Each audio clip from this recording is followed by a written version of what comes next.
Merci d'être ici. Merci d'abord à Marcel Gauchet et à Henri Guénaud d'avoir accepté le principe de cette conférence débat. Ils ont accepté immédiatement et c'est vraiment un honneur pour notre jeune association. Merci à Christian Hutin, qui n'est pas parmi nous, mais grâce à qui nous avons eu cette salle, et son fidèle collaborateur Claude Nicolet. Donc, il nous a permis d'organiser dans la salle Colbert. Merci au service de l'Assemblée de nous accueillir. Merci aussi aux différentes chevilles ouvrières qui m'ont aidé. Anne Mignot qui a eu un rôle important sur la logistique et sur la com, parce que j'en avais besoin, vraiment. Merci au blog Penser c'est chouette de Théodore Brossolet et son camarade, qui vont assurer l'enregistrement vidéo de la conférence, qui permettra à toutes les personnes qui n'ont pas pu s'inscrire d'y assister depuis chez eux dans quelques jours. Merci à des personnes qui ne sont pas là. Colline Blanc, qui est la sœur de Coralie, présidente d'honneur de l'association, qui ne peut pas être des nôtres aujourd'hui. Merci aussi à notre président exécutif, David Kayla, qui n'a pas pu se joindre à nous également. Merci à tous les deux pour leur confiance et merci aux membres de notre conseil d'administration qui sont là, Catherine Coutard, notre trésorière, Aurélie Tardieu, notre secrétaire. Merci à tous les membres fondateurs de l'association qui sont présents dans la salle, j'en vois quelques-uns ici. Et merci donc à tous d'avoir répondu présent très vite, ce qui nous a contraints d'ailleurs à clôturer les inscriptions il y a 2 semaines déjà. L'association des Amis de Coralie de l'Aume a été fondée le 3 octobre dernier à Montélimar, le lendemain de notre journée hommage qui s'était tenue avec la participation de personnalités qui se retrouvaient dans la pensée et les combats de Coralie, parmi eux Tatiana Jarzabek, Stéphane Rosès qui est revenu aujourd'hui, Frédéric Farah, Aurélien Bernier, Philippe Guibert que j'ai vu aussi qui est là, Emmanuel Morel, Étienne Campion, Elsa Margherita. Chaque année, nous nous retrouverons au mois d'octobre à Montélimar.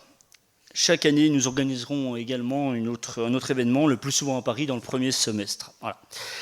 Et donc, c'est celui auquel vous participez aujourd'hui. Nous connaissons donc la déception de tous ceux qui étaient dans l'impossibilité de venir à Montélimar cet automne, et parmi eux, beaucoup d'amis parisiens de Coralie et d'admirateurs. Nous en retrouvons donc beaucoup aujourd'hui et nous sommes très heureux de leur offrir l'occasion de se retrouver sous son égide 15 mois après qu'elle nous a quittés. Cher Marcel Gauchet, cher Henri Guénaud, je crois pouvoir affirmer que Coralie serait très fière de vous voir débattre ce soir sous son égide. Pour avoir souvent échangé avec elle, je sais l'estime qu'elle avait pour vous deux et nous avons écrit les uns les autres quand elle est partie. Elle avait débuté blogueuse. Elle était devenue essayiste, mais elle se voulait par-dessus tout être reconnue comme une intellectuelle. Dans le petit monde de ce qu'on appelle parfois rapidement le souverainisme, elle était devenue une boussole. Toute la jeune génération souverainiste se reconnaissait en elle, c'était ce qu'avait écrit Jean-Pierre Chevènement dans le Figaro lorsqu'elle nous a quittés. Être une boussole au service d'une pensée qu'on travaille sans cesse, n'est-ce pas le signe qu'on était devenu une intellectuelle ? Alors oui, Coralie, si depuis ton nuage, tu assistes à cette conférence, sache que tu n'as pas à rougir de voir Marcel Gauchet et Henri Guénaud débattre sous ton portrait. Tu en es digne, tu en as toute la légitimité. Alors que la campagne présidentielle a véritablement débuté, que les porte-paroles débitent leurs éléments de langage sur les chaînes d'information, tels les coureurs cyclistes de ce XXIe siècle munis d'une oreillette aux ordres de leur directeur sportif, sans spontanéité, sans pensée propre, sans initiative. Nous sommes très fiers de donner la parole ce soir à 2 personnalités qui haussent le niveau, exigeants avec eux-mêmes, exigeants avec les autres, pour la France, ce qui définissait aussi à merveille Coralie de l'Aume. Nous allons donc évoquer la souveraineté. Dans une première partie, et tour à tour, Henri Guénaud et Marcel Gauchet nous diront comment ils définissent la souveraineté, qu'elle soit nationale, qu'elle soit populaire, et puis l'indépendance nationale. Ils nous diront en quoi ces concepts se différencient et se complètent. Dans une deuxième partie, nous parlerons des sources du malheur français, à propos duquel Marcel Gauchet a consacré 2 ouvrages. Le rapport entretenu par rapport à l'Union européenne et par rapport à notre souveraineté est au cœur de cette analyse. Dans la troisième partie, nous traiterons de la souveraineté juridique, dont Coralie expliqua les ressorts dès son premier ouvrage. Cet automne, elle est devenue pas Coralie, mais la souveraineté juridique, elle est devenue donc un sujet de débat dans la pré-campagne présidentielle, aussi bien dans le congrès LR que par certaines propositions d'Arnaud Montebourg, qui n'est plus dans la course aujourd'hui. Henri Guénaud avait d'ailleurs donné en octobre un entretien très riche au Figaro à ce sujet. Je suppose qu'il reviendra sur ce qu'il avait dit à l'époque. Je suppose, dans la quatrième partie, nous aborderons la souveraineté économique en général et dans le contexte post-Covid. J'espère qu'on va arriver d'ailleurs très vite dans le post-Covid. Voilà. Enfin, si nous en avons le temps, et j'espère que ce sera le cas, nous donnerons la parole au public afin qu'ils puissent poser des questions, que les personnes donc puissent poser des questions à nos deux conférenciers débatteurs. Juste avant de commencer, je voudrais signaler que Catherine Coutard se tient présente pour toutes les personnes qui souhaitent adhérer à l'association. Et donc vous pourrez venir après pour qu'elle puisse prendre vos coordonnées. Voilà, vous pourrez voir tout ça avec elle. Donc le premier thème. Henri Guénaud, vous avez publié dans le dernier numéro de la revue de défense nationale un article intitulé « Indépendance et souveraineté, les mots et les choses ». Vous y expliquez que de nombreux malentendus et contresens naissent d'une mauvaise définition de ces concepts. Je propose donc que vous débutiez et que Marcel Gauchet ensuite, pour ce thème-là, vous succède. On était convenus ensemble que pour les trois premiers thèmes, c'était 2 fois 10 minutes, et puis que pour le dernier, la souveraineté économique, ça serait 2 fois 6. Donc on va essayer de respecter au maximum ces temps afin de permettre à la salle de pouvoir participer à la fin. Voilà. Donc je crois qu'il faut que tu appuies sur le bouton. Voilà. Et donc je te laisse la parole. Merci David, merci à l'association d'avoir organisé ce débat. Et moi je suis très, très content de débattre avec Marcel Gauchet et très content de le faire pour l'occasion de cet anniversaire. Alors, puisqu'il nous faut commencer par les mots,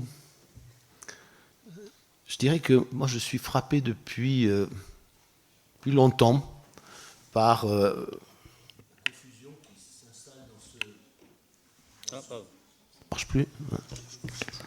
par la confusion qui s'installe dans ce débat autour de la souveraineté et de l'indépendance. La souveraineté, on l'emploie à tout bout de champ, et je voudrais ce soir essayer de prendre un peu mes distances avec l'usage qu'on en fait, à la fois de la souveraineté, mais aussi du souverainisme. Alors, pour que les choses soient claires, j'emploierai souverainisme, si je l'emploie ce soir, au sens où l'entendent les Québécois, mais je trouve que la transposition qu'on en a faite en France est sujette à caution. En fait, moi, je ne me suis jamais senti souverainiste, au sens où on l'emploie en France, on emploie ce mot en France, parce que le souverainisme, pour tous ceux qui l'emploient en politique, revient à privilégier le cadre, ou le contenant, si vous préférez, sur le contenu. Vous savez, quand le général de Gaulle commence ses mémoires de guerre, il commence pas en disant « toute ma vie, je me suis fait une certaine idée de la souveraineté française ». Il dit « toute ma vie, je me suis fait une certaine idée de la France ». Et donc, à force de n'avoir plus en tête que le cadre, on finit par oublier l'idée. Si vous voulez, en politique, ce qui mérite, ce pourquoi il faut se battre, c'est l'idée qu'on se fait de son pays ou l'idée qu'on se fait de l'homme. Et après, on peut réfléchir aux moyens d'accomplir cette idée. Alors, la souveraineté, pour moi, c'est quelque chose qui ne... D'abord, c'est un absolu. Voilà. Et c'est quelque chose qui nous parle, c'est un mot qui nous parle de la volonté d'un peuple. C'est un mot qui est indissociable de l'idée de peuple. Quand il n'y a pas de peuple, il n'y a pas de souveraineté. Je laisse de côté le débat souveraineté populaire et souveraineté nationale pour l'instant. La souveraineté, au fond, c'est quoi ? La souveraineté, c'est le droit imprescriptible pour une personne ou pour un peuple d'opposer un refus obstiné à ceux dont il ne veut absolument pas pour lui-même. La souveraineté, on peut vouloir l'exercer ou non.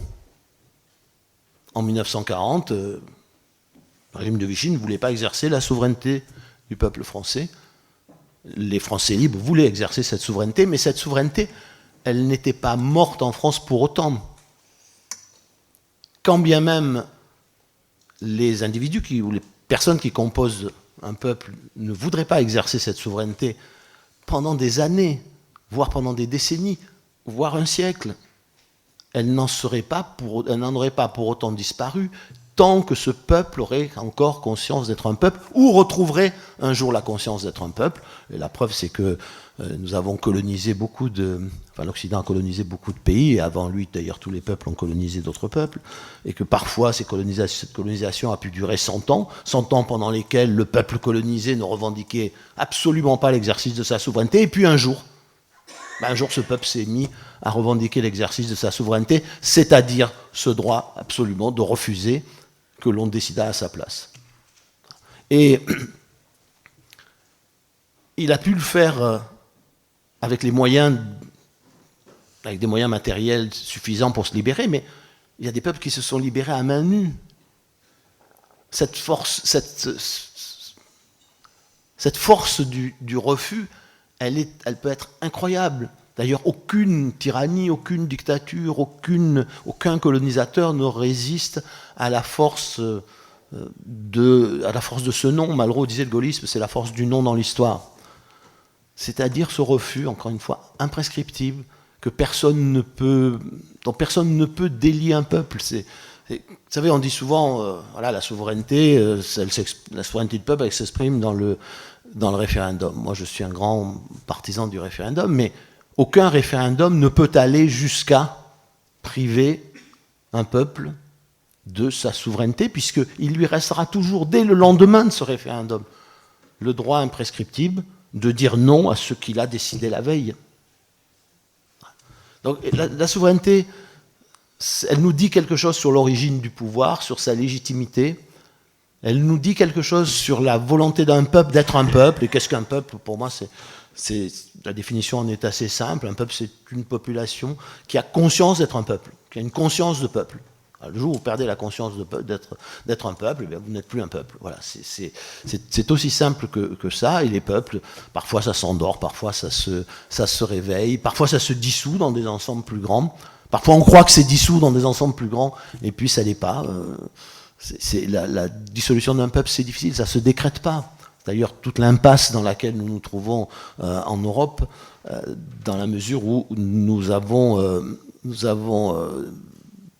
choisi une voie qui nous conduit à décréter progressivement la fusion des peuples européens. Mais ça ne se décrète pas, c'est-à-dire que à n'importe quel moment, la conscience des peuples peut se réveiller. Les États-Unis, pour devenir un peuple, ont dû passer par la guerre de sécession. La guerre de sécession, c'est 600 000 morts pour un pays d'un peu plus de 30 millions d'habitants. C'est-à-dire, en France aujourd'hui, ce serait l'équivalent d'1 200 000 morts. Et voilà, on est passé d'une forme presque confédérale à une forme fédérale, mais au prix d'un bain de sang incroyable. Beaucoup d'entre nous pensaient dans leur jeunesse que la Yougoslavie était devenue un peuple yougoslave. Il y avait des raisons aussi géographiques, historiques de le penser. Et puis un jour, le peuple croate, serbe, macédoniens se sont réveillés et ont décidé qu'ils formaient chacun un peuple. Et ça a donné ce que vous connaissez de l'histoire tragique des Balkans dans sa dernière version. Voilà, tout ça pour dire que la souveraineté, personne ne peut en faire ce qu'il veut et personne ne peut l'abolir par aucune décision, quelle que soit la manière dont elle est prise. Et elle est absolue, c'est-à-dire que face à ce non, face à ce refus, il n'y a rien au-dessus qui puisse s'y opposer, enfin qui puisse opposer un refus à ce refus. Alors vous me direz, ça ne fait pas une politique tout ça. Mais si, ça fait une politique, et pour prendre l'exemple gaulien, qui m'est cher, mais on pourrait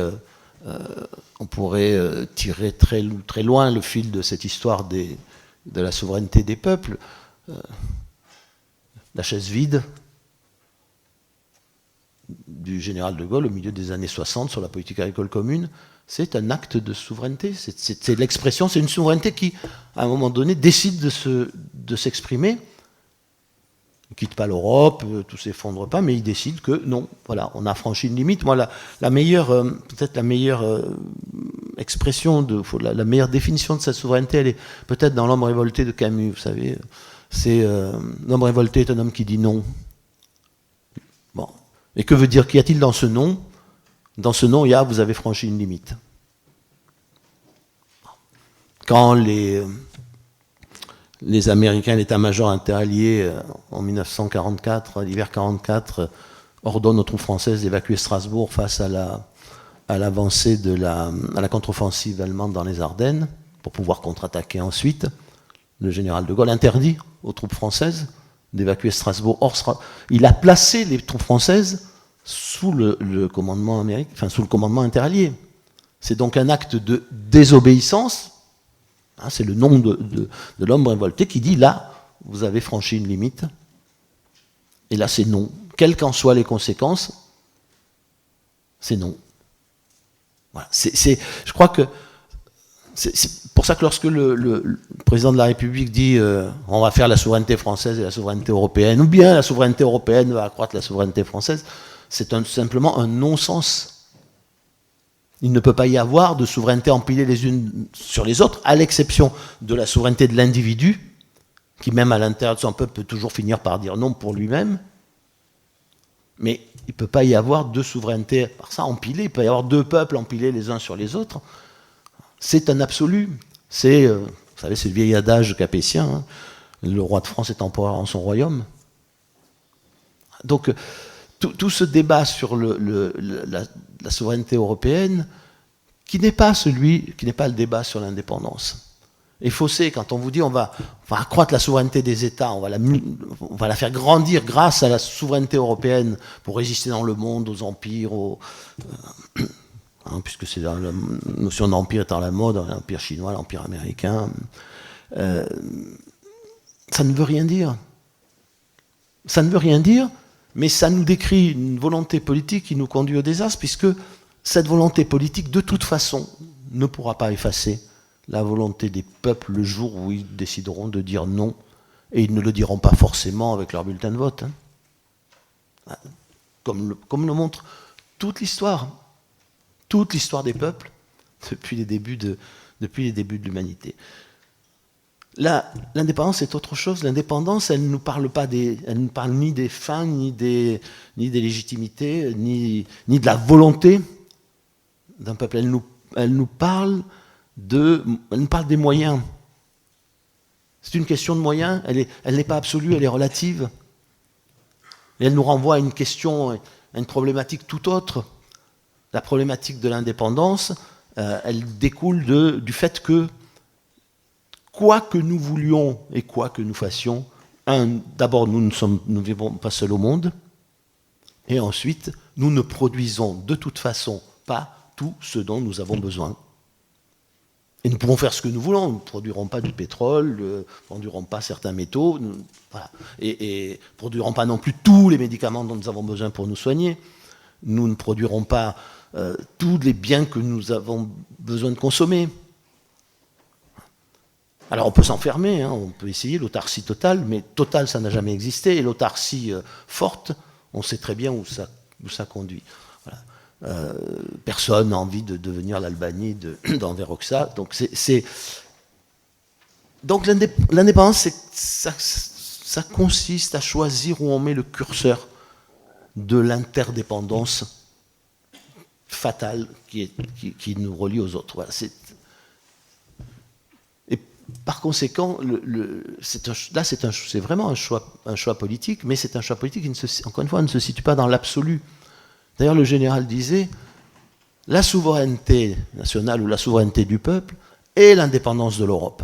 Et oui, pour être le plus indépendant possible par rapport aux grandes puissances, par rapport aux grands blocs entre lesquels l'Europe se trouve coincée, oui, nous devons travailler avec les autres à notre indépendance, mais dans la limite de la volonté de rester un peuple souverain, c'est-à-dire un peuple capable de dire non à tout moment. Mais vous voyez, c'est deux idées différentes. L'une ne se discute pas, et l'autre, en revanche, elle se discute, elle s'organise, elle est dans le débat politique. Voilà, où plaçons le curseur de la dépendance et de l'interdépendance? Voilà, c'était ce que je voulais dire en introduction, parce que sinon le débat devient absolument incompréhensible. Et on ne tourne plus qu'autour d'absolus. Or, les absolus, en réalité, ça n'a rien à faire dans le débat politique. Merci Henri. Alors, tu as dépassé de 4 minutes. Pardon. Donc, on va donner 14 minutes à Marcel Gauchet. Et puis, on fera un petit peu moins pour la souveraineté juridique tout à l'heure. Voilà, on fera comme avec la souveraineté économique, ça sera plus rapide. Donc je ne voulais pas te couper parce que je voyais bien que tu n'as encore pas parlé de l'indépendance, donc on va faire comme ça. Marcel Gauchet, à vous. Merci. Alors, voilà, allez-y, c'est bon, ça marche. Merci. Je suis heureux, je tiens à le dire d'abord, de rendre hommage à la mémoire de Coralie Delhomme, une personne frappante que j'ai eu l'honneur et le plaisir de publier jadis. Vous vous doutez que nous ne sommes pas en franche contradiction avec Henri Guénaud. Mais je vais prendre le problème sous un tout autre angle. Des formations professionnelles oblige. Je parlerai en historien et en philosophe. Mais je crois que les deux approches se complètent. Henri Guénaud a parlé au fond de l'expérience existentielle de la souveraineté, comment elle est vécue, et je vais parler plutôt de la manière dont elle s'est formée historiquement et de ce qu'elle signifie exactement. Parce que c'est effectivement un concept élastique dont les usages s'éloignent souvent de la signification véritable, tant dans la critique d'ailleurs que dans la revendication. Souveraineté, c'est un des rares concepts centraux de la modernité politique. Si on veut, c'est le concept qui désigne ce fait spécifique de la modernité politique qui émerge au XVIe siècle et qui se poursuit depuis, qui désigne l'autonomie du politique et l'autonomie des communautés politiques par le politique. Je précise la chose, c'est un concept en ce sens associé à la formation de l'État-nation dans l'Europe depuis le XVIe siècle, au moins. Alors je laisserai de côté la querelle érudite sur les antécédents grecs, sur les antécédents romains, sur les antécédents médiévaux. Ce n'est pas notre sujet.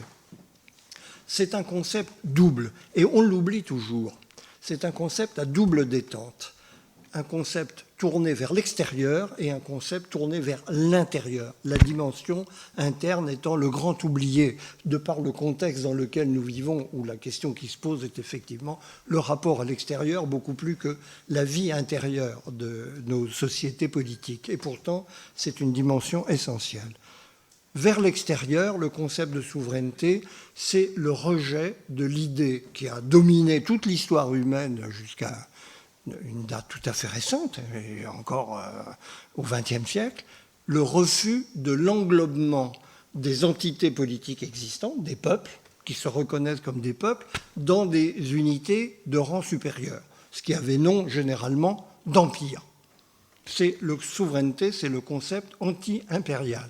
Il existe des communautés politiques qui ne peuvent en aucun cas être absorbés par une communauté de rang supérieur qui le dicterait leurs lois. Ce qui veut dire autosuffisance de l'autodétermination de chacune de ces communautés politiques. Chaque communauté politique recèle en elle le principe de la décision de ce qu'elle considère comme indispensable à son existence. C'est ce que va traduire au XVIe siècle le concept de raison d'État. la raison d'État étant un concept dirigé primitivement non seulement contre l'Empire, mais surtout contre l'Église. C'est le refus d'une entité spirituelle de rang supérieur qui enferme la définition de l'action des pouvoirs dans ses normes morales ou ses finalités de salut pour les croyants. Une communauté politique est en mesure de définir, en dehors d'une autorité supérieure, en dehors d'une finalité spirituelle qui transcenderait ses nécessités propres, sa propre conduite, ses propres lois, ses propres normes et ses actions politiques. Ce qui va impliquer tout de suite une face interne qui est celle qui a d'ailleurs été primitivement la plus importante de la souveraineté, c'est l'existence d'une autorité politique à l'intérieur de la communauté politique, irréductible à toute hiérarchie des puissances à l'intérieur de la société. Il y a l'autorité souveraine, c'est le fait que l'autorité politique n'a rien à voir avec aucune autre puissance, qu'elle soit d'argent, qu'elle soit de rang, qu'elle soit d'église, à l'intérieur de la communauté politique. C'est la souveraineté de l'État. C'est ce qui va donner d'ailleurs le concept d'État au début du XVIIe siècle. Il y a souveraineté là où il y a une instance, qu'on va appeler l'État, qui est capable de prendre en charge cette autosuffisance de la communauté politique et de définir les règles et les conduites qui sont nécessaires à la détermination de son existence la meilleure possible. La question qui va se poser, c'est l'histoire européenne depuis le XVIe siècle, c'est qu'une fois que cette souveraineté existe, qui est d'ailleurs primitivement la souveraineté du royaume et la souveraineté du roi, deux dimensions, ça va donner tout de suite la question qui va apparaître très très tôt, en fait, qui est le véritable titulaire de cette souveraineté? Le peuple.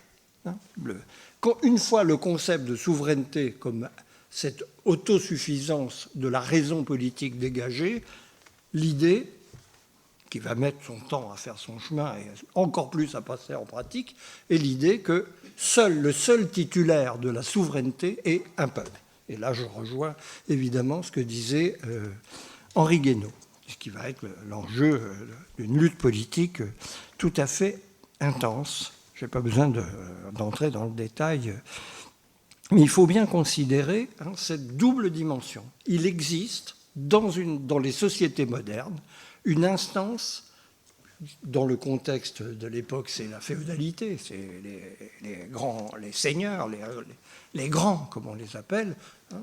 Ils ont une supériorité sociale importante. On va retrouver plus tard cette supériorité sous la forme de la richesse, des grandes fortunes, des grandes entreprises. Mais le politique, c'est autre chose. Il est de toute façon incomparable dans sa capacité de décision avec toutes les puissances sociales. Donc, vous imaginez que c'est un concept contentieux.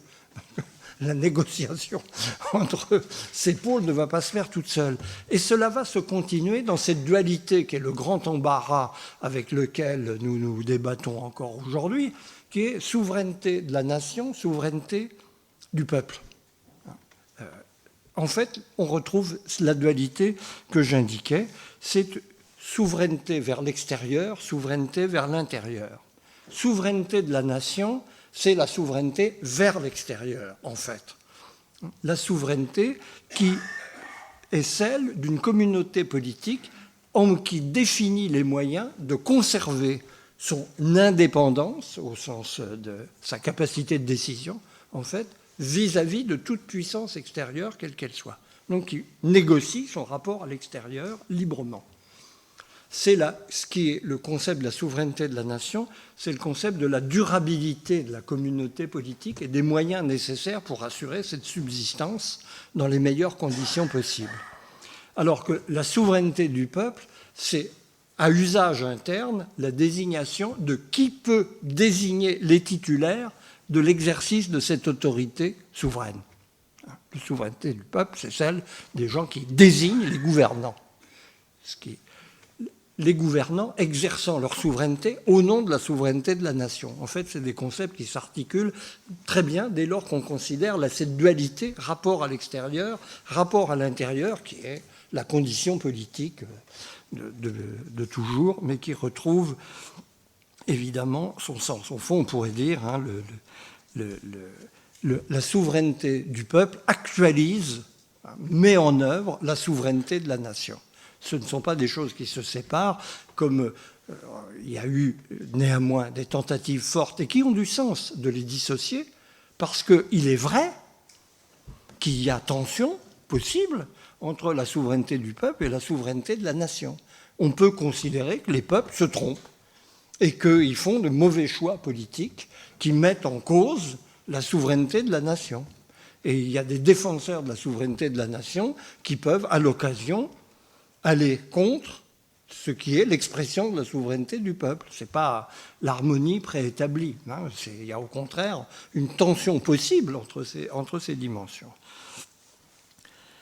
Je crois qu'une fois qu'on a ces simples repères, on sait un peu mieux de quoi on parle. Évidemment, derrière tout ça, on pourrait mettre des faits historiques, des noms, des doctrines, des courants, mais je crois que là, on a l'essentiel est dit. Et je m'en tiendrai là pour ce motif, puisque nous pourrons ensuite passer aux applications, c'est beaucoup plus compliqué. Merci Marcel Gauchet. Alors vous avez fait les 10 minutes. Vous aviez voilà. Je suis très discipliné. Voilà.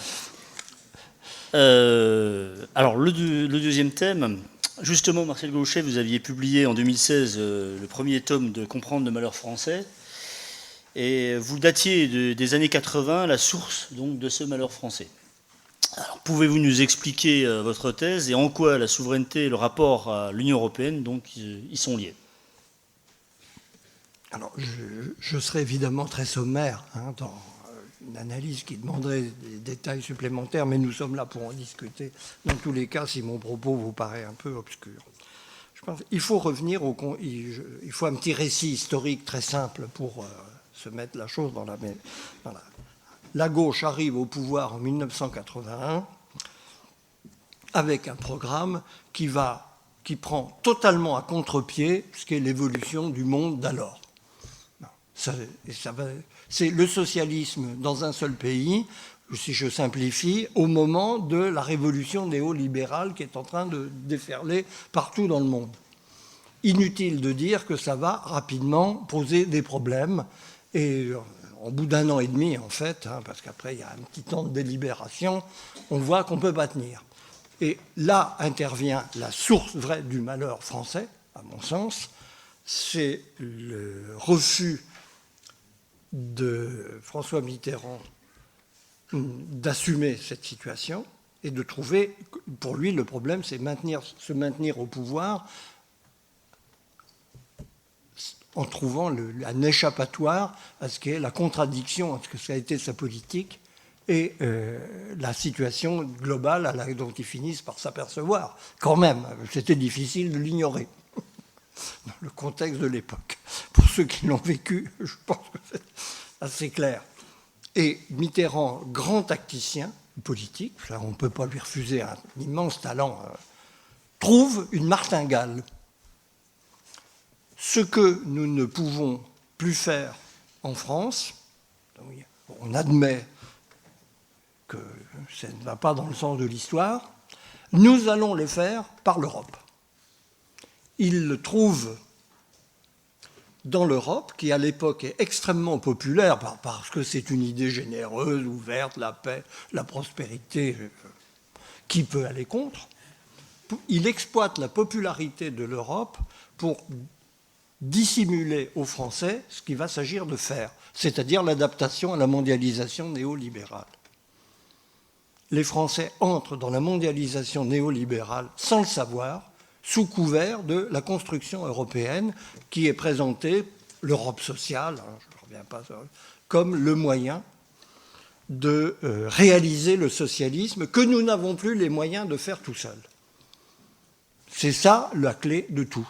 Les Français entrent dans la mondialisation néolibérale sans le savoir, et sous couvert d'une construction européenne qui en fait réalise ce travail d'adaptation indirectement, qui va être vendu systématiquement aux Français sur le thème, oui, certes, on est bien obligé de faire des concessions dans une construction de style fédéraliste, peu importe le mot technique ici, on fait des concessions, mais c'est en vue d'un futur qui va nous apporter ce que nous souhaitons, puisque de toute façon, nous, Français, sommes leaders en Europe. Il faut se souvenir qu'au début, ça c'est quelque chose qui est très important dans le contexte actuel, les Français sont à l'origine de la construction européenne, et la doctrine de l'époque, dans les milieux initiés, c'est nous, les Allemands sont le moteur économique, et nous sommes le moteur politique. Nous sommes la puissance mondiale au Conseil de sécurité, doté d'une force de dissuasion nucléaire qui nous assure l'autonomie stratégique, là, pour le coup. Et donc, nous sommes le cheval, l'Allemagne est le cheval, et nous sommes le cavalier. Et les autres lui suivent comme ils peuvent, c'est pas grave, ça compte pas beaucoup. Le problème des Français, c'est qu'ils ne savent pas l'histoire qu'ils font depuis 40 ans. C'est ça le malheur français. Ils vivent une histoire qu'ils ne comprennent pas parce que le rôle des politiques est d'expliciter la situation qui s'offre à eux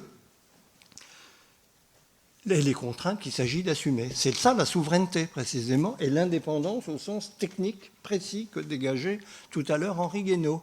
Nous sommes indépendants, nous essayons de trouver notre manière de négocier le rapport au reste du monde, qui ne sera jamais évidemment l'autarcie, mais une gestion pertinente, au mieux possible, de ce que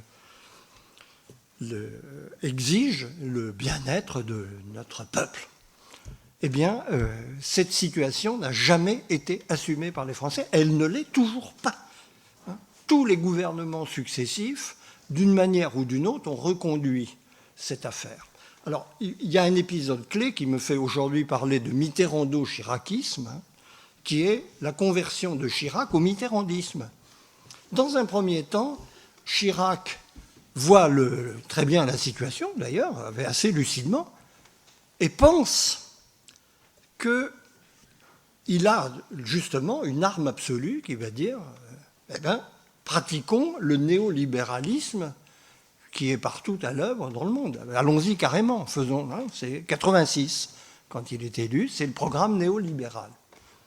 Il se plante magistralement pour des tas de raisons dans lesquelles je n'entre pas, et il se convainc que Mitterrand a raison.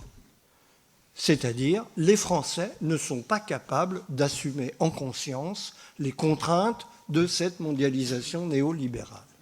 Ils n'en veulent pas, ils ne la comprennent pas, et effectivement, elle est contraire à tout ce qu'est l'héritage de leur histoire et de leur modèle politico-social. Ça, c'est un fait. C'était le point, d'ailleurs. C'était la chose douloureuse à négocier dans tous les cas. C'est vrai. Il fallait de grands hommes d'État pour porter cette transformation, sauver ce qu'on est, tout en s'adaptant à un monde très différent de ce que nous sommes. Et ça reste le problème français, aujourd'hui, et qui n'est toujours assumé par personne, dans sa dimension véritable. C'est-à-dire la négociation de ce tournant historique où, face à un monde qui a changé, il faut revoir toute une série de paramètres de la conduite, de la vie collective à tous les niveaux. Et Chirac endosse la politique de Mitterrand en comprenant que c'est celle qui va payer, puisque de toute façon, il suffit d'attendre la mort du vieux, on va pouvoir lui succéder tranquillement, sans problème. Et nous vivons sur cette équation-là depuis. Et le malheur français, c'est l'incompréhension de l'histoire qu'on fait, malgré soi. On l'a subi, les Français sont adaptés à la mondialisation via la politique européenne et les contraintes qu'elle leur a dictées. Ils ne savent pas vraiment ce qu'ils ont fait, ils ne l'ont pas assumé pour tel, et ils ne comprennent pas ce qui leur arrive. Ils le vivent dans le malheur de gens qui ne savent pas où ils sont dans l'histoire. Ils ont, avec d'ailleurs tout ce que ça peut donner comme pathologie politique sur différents plans, je n'y entre pas. Alors, du point de vue, si on vient maintenant à partir de là, de cette présentation tout à fait grossière, mais j'espère au moins qui rappelle les grandes lignes de la chose, la question de la souveraineté. Au départ, et c'est l'argument permanent que les juristes opposent dans les discussions qu'on peut avoir sur ce sujet, mais les Français ont exercé leur souveraineté en choisissant souverainement des transferts de souveraineté à l'Union européenne. Et c'est vrai. Il n'y a rien à objecter à ça. L'argument est imparable. Donc, il n'y a pas... alors, que ce transfert de souveraineté, maintenant, aille jusqu'à la possibilité d'une souveraineté européenne, ça, c'est une autre question sur laquelle il y a toutes les raisons d'avoir des doutes. Henri Guénaud en a indiqué une partie, il y en a d'autres. Mais formellement, la souveraineté n'a pas été mise en cause dans ces choix qui ont été faits. Mais si l'analyse est juste,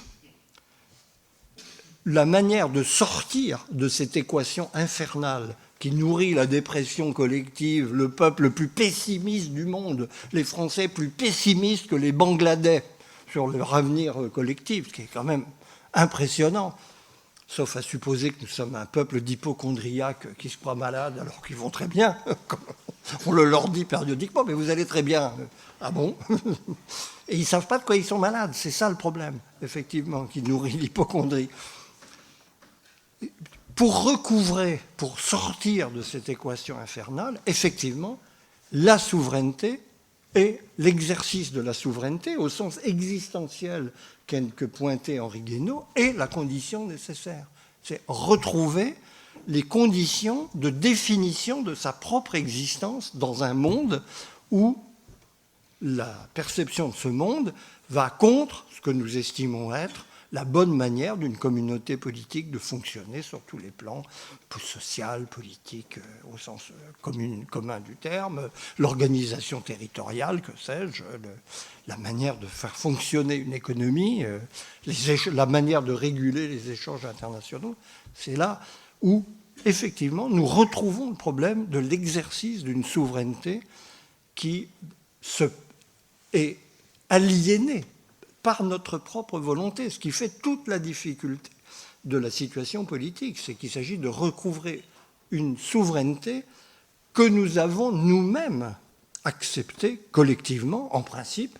On peut discuter après sur les modalités, je ne reviens pas sur le référendum de 2005 et quelques autres épisodes. La question de la souveraineté est effectivement, en ce sens-là, aujourd'hui, la question du malheur français. Merci. Merci Marcel Gauchet. Alors, Henri Guénaud va nous parler du malheur français pendant 10 minutes. 10 minutes.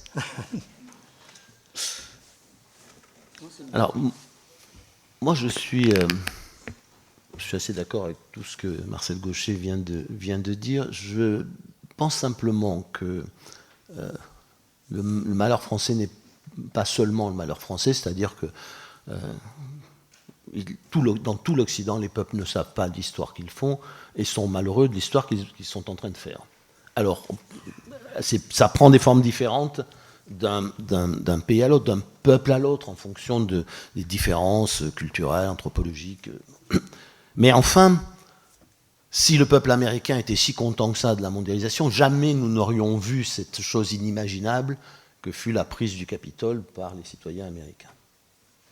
Et je pense que cette crise est la crise de tout l'Occident, puisque c'est l'Occident qui a organisé la mondialisation de cette façon, qu'il a organisée sans prendre aucune précaution, en mettant en contact des peuples qui étaient arrivés à des niveaux de développement très différents, avec un argument qui est toujours le même et qui n'est pas nouveau, qui a des siècles qu'on utilise depuis des siècles, c'est de toute façon, il y aura un mauvais moment à passer, mais ce sera assez bref, parce que les salaires monteront dans les pays concurrents, parce que les protections sociales se mettront en place, etc. Vous savez, il y a au début juste après les guerres de la Révolution et de l'Empire, le monde occidental est emporté par une crise économique de reconversion pour passer d'une économie de guerre, y compris les États-Unis, à une économie de paix. Et il y a un débat, à l'époque s'instaure un débat entre Malthus et Jean-Baptiste Say. Jean-Baptiste Say dit c'est pas grave, tout ça va s'arranger tout seul. Et Malthus dit oui, ça va sûrement s'arranger, mais ça va prendre combien de temps? 10 ans. Mais vous savez, 10 ans dans une vie, c'est long. Mais nous, ça fait 40 ans que ça dure.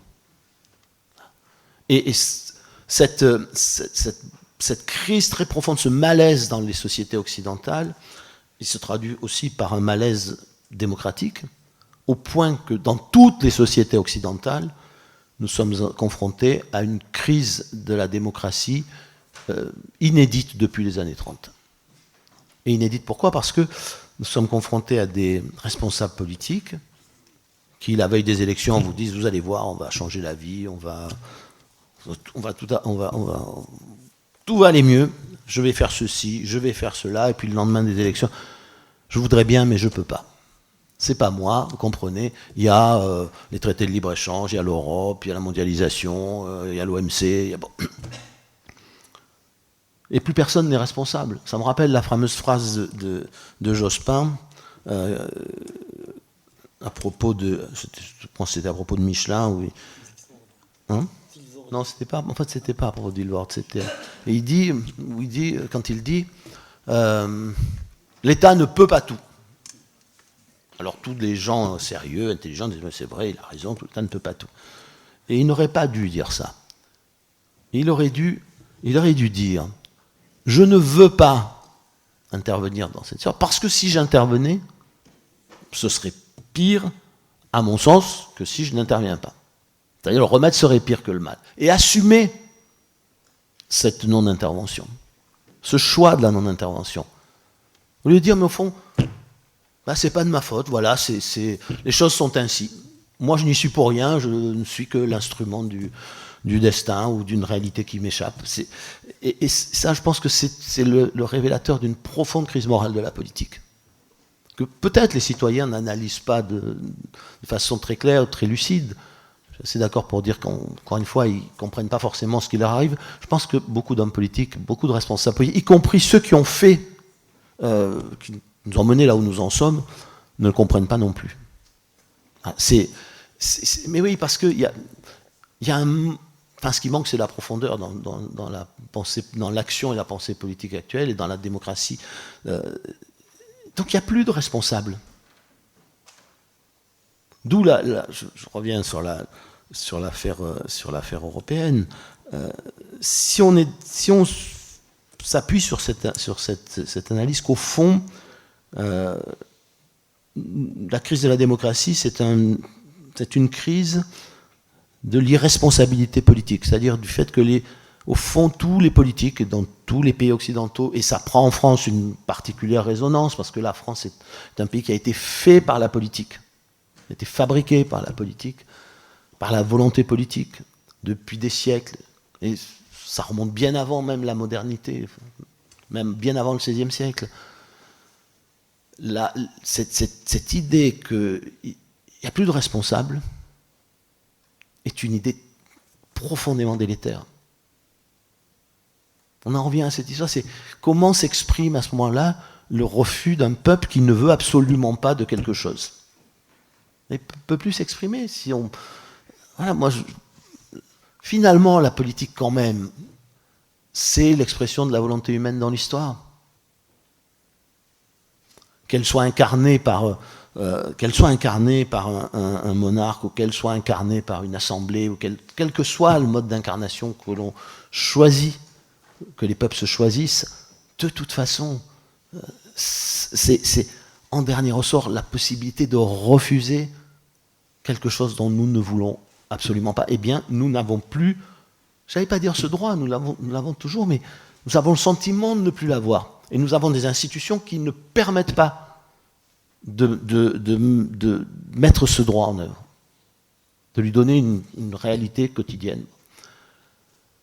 Alors la solution, pour moi, elle est à la fois simple sur le plan technique et compliquée sur le plan politique. On va parler de l'économie après, mais prenons le problème juridique. On a construit l'Europe avec un principe qui s'appelle la primauté du droit européen. Alors je laisse sur les droits nationaux. Je laisse de côté le débat absurde qui s'est ouvert au moment où les Polonais, la Cour constitutionnelle polonaise a décidé que le droit européen n'était pas conforme à sa constitution. Tout le monde a hurlé, sauf que, à part la Commission européenne et la Cour de justice, aucun pays en Europe ne pratique la supériorité du droit communautaire sur le droit constitutionnel. Le droit constitutionnel étant la seule source des pouvoirs qui sont exercés par les juridictions, par les institutions. Voilà. Donc chacun privilégie sa constitution. D'ailleurs, en France, quand le traité n'est pas conforme, pour qu'il soit adopté, il faut changer la constitution. Ça ne veut pas dire que la constitution est inférieure, ça veut dire au contraire que la constitution est supérieure. Sinon, on ne peut pas adopter le traité. La raison pour laquelle, de temps en temps, on fait des référendums pour changer la constitution. Ça a été le cas pour Maastricht. Mais la question qui se pose est celle de la primauté du droit européen sur la loi nationale, c'est-à-dire sur le législateur.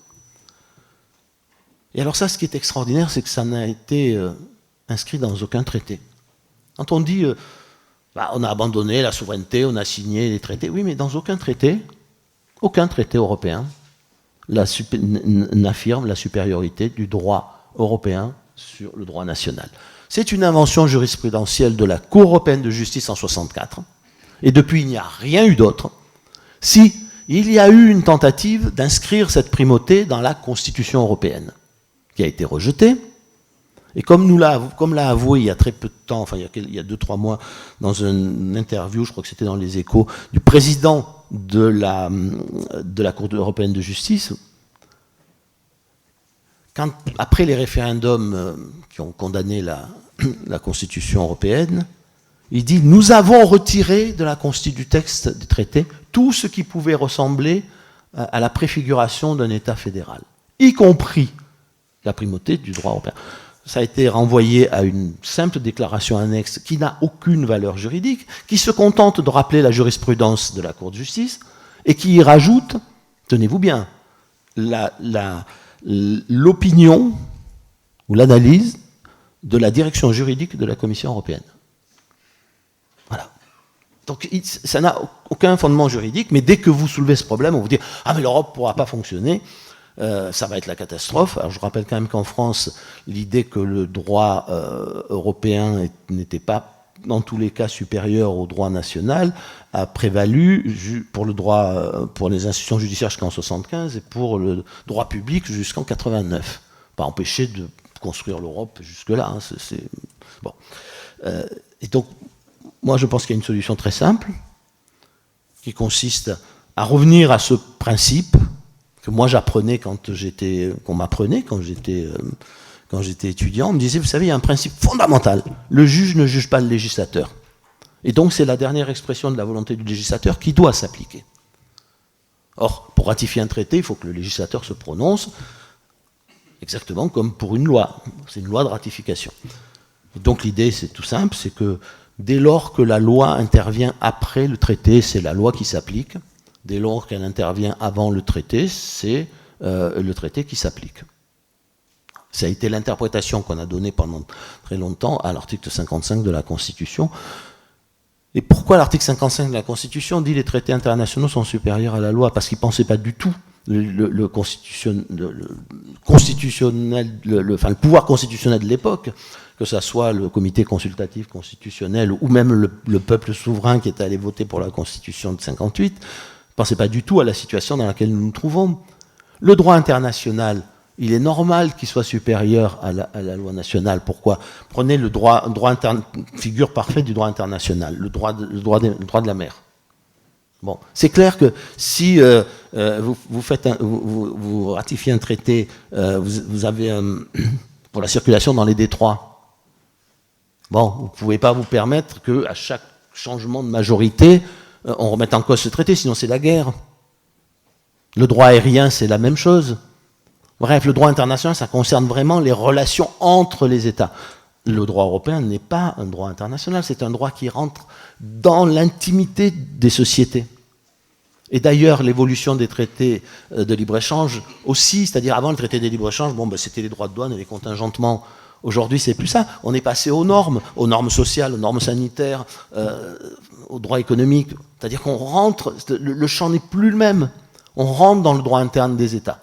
Et si vous acceptez l'idée que ces traités peuvent rentrer dans le droit interne des États, c'en est terminé, non pas de la souveraineté, encore une fois, pour moi, ne peut jamais disparaître, puisqu'on peut toujours dire non et rejeter un traité ou une disposition, mais l'exercice normal, quotidien, ordinaire de la souveraineté, en revanche, n'est plus possible. Et les élections ne servent plus à rien. Elles ne servent plus à rien, puisque chaque fois que vous voudrez changer quelque chose, vous devrez demander l'autorisation de vos partenaires. Je veux changer mes lois sociales. Ah oui, mais il faut que je demande l'autorisation de celui qui a co-signé le traité. Voilà. Donc là, il n'y a plus de démocratie. On vote pour rien. Et à force de voter pour rien, les gens finissent quand même par s'en rendre compte. Même s'ils ne savent pas tout à fait ce qui leur arrive, ils se rendent bien compte qu'ils votent pour rien. Voilà, donc la solution, c'est modifier l'article 55 en disant que les traités sont supérieurs à la loi quand ils sont postérieurs à celle-ci, et qu'à l'inverse, la loi est supérieure au traité quand elle est postérieure à celui-ci. Au gouvernement et aux majorités, à l'utiliser avec discernement. Enfin, si vous n'utilisez rien avec discernement, vous êtes de toute façon à la catastrophe. Donc voilà, donc il est indispensable de se dire qu'une majorité qui en a reçu mandat du peuple peut, sur certains sujets, quand ça paraît très important, c'est-à-dire, j'y reviens à mon idée initiale, quand une limite vous paraît franchie, qui ne vous permet pas de respecter le mandat que vous avez reçu du peuple, ou qui met en cause les intérêts vitaux de la nation, eh bien, vous allez voir vos partenaires, vous leur dites, voilà, on va rediscuter de cette question, parce que changer les traités d'un coup, ça n'a aucun sens. On refera un monstre comme à Lisbonne. On pourrait faire toute une séance là-dessus sur la manière dont un traité simplifié devient un monstre. Hein. Voilà. Parce que vous le confiez après, une fois qu'il est négocié par le chef d'État et du gouvernement, vous le confiez à des dizaines de diplomaties, de bureaucraties, qui ensemble, pendant des mois, vont travailler. Quand ils reviennent, vous avez beau leur dire, mais c'est pas ce qu'on avait décidé. Vous dites, oui, vous êtes d'accord à 27, ça a été compliqué, on ne peut plus changer une virgule. Donc il faut le faire au cas par cas, sur les sujets qui, à un moment donné, paraissent vitaux, importants. Et à ce moment-là, le gouvernement, la majorité, assumeront la responsabilité de faire ou de ne pas faire, de faire voter une loi écran ou de ne pas le faire. Et on rétablira au moins, sur ce terrain-là, un minimum de responsabilité politique sans lequel il n'y a pas de démocratie et il n'y a pas d'exercice de la souveraineté. Voilà ce que je voulais dire très, très brièvement. C'est parfait parce que non seulement tu as fait les 6 minutes sur la souveraineté juridique, mais en plus tu as fait la transition que je devais faire, donc sur le 3e thème. Donc, alors c'est parfait. C'est parfait. Donc je vais demander maintenant à Marcel Gauchet de nous parler de la souveraineté juridique. Peut-être qu'il aussi, il me semble qu'il voulait répondre sur un petit point sur Henri Guénaud sur le malheur français. Voilà, vous pouvez y aller. Oui, c'est un problème de nuance. Effectivement, il y a un problème général des retombées de la mondialisation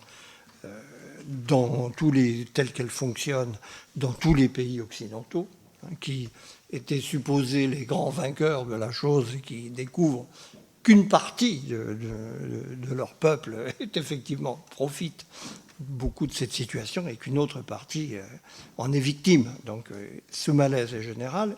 Mais je pense qu'il y a une très grande spécificité française en raison de ce qu'est l'héritage historique français, ce qu'on appelle le modèle français, d'un modèle remis radicalement en question sur ces points fondamentaux par rapport à cette situation de dépendance envers une mondialisation qui va contre ces principes. Je pense, c'est une affaire d'accentuation à l'intérieur d'un cadre général, et d'ailleurs, nulle part, en réalité, le malaise politique n'a les traductions politiques, d'ailleurs, qu'il a en France, malgré tout.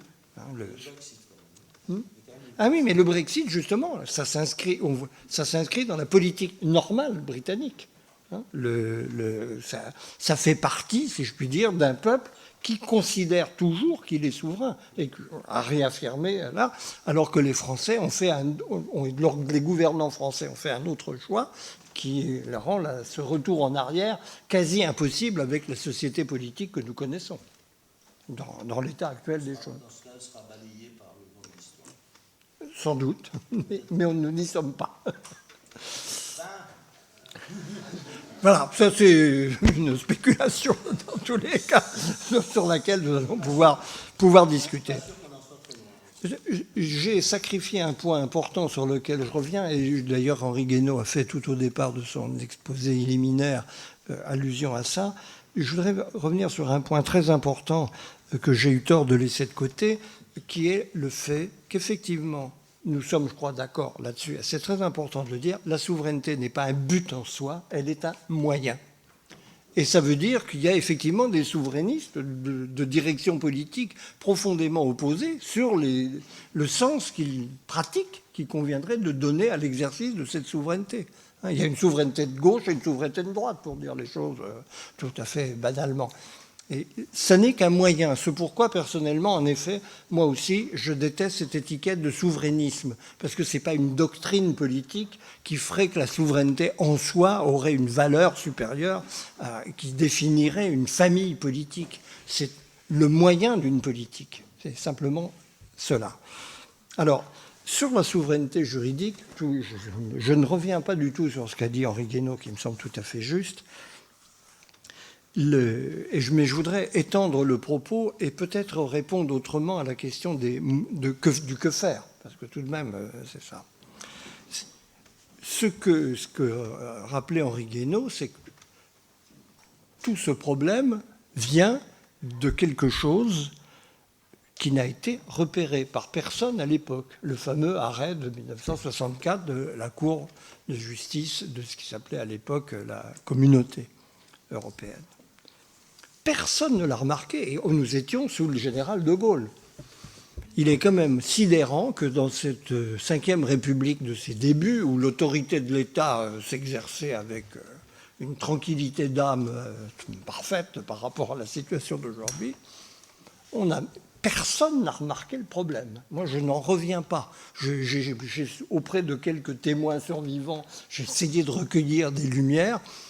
Ils n'ont rien à dire, ce qui est quand même très troublant. Pour moi, c'est un mystère historique. Ils n'ont pas perçu la logique de cette action juridique qui allait devenir prépondérante en Europe et qui, aujourd'hui, n'est plus seulement un problème à l'échelle européenne, mais un problème fondamental de définition de ce qu'est un régime démocratique.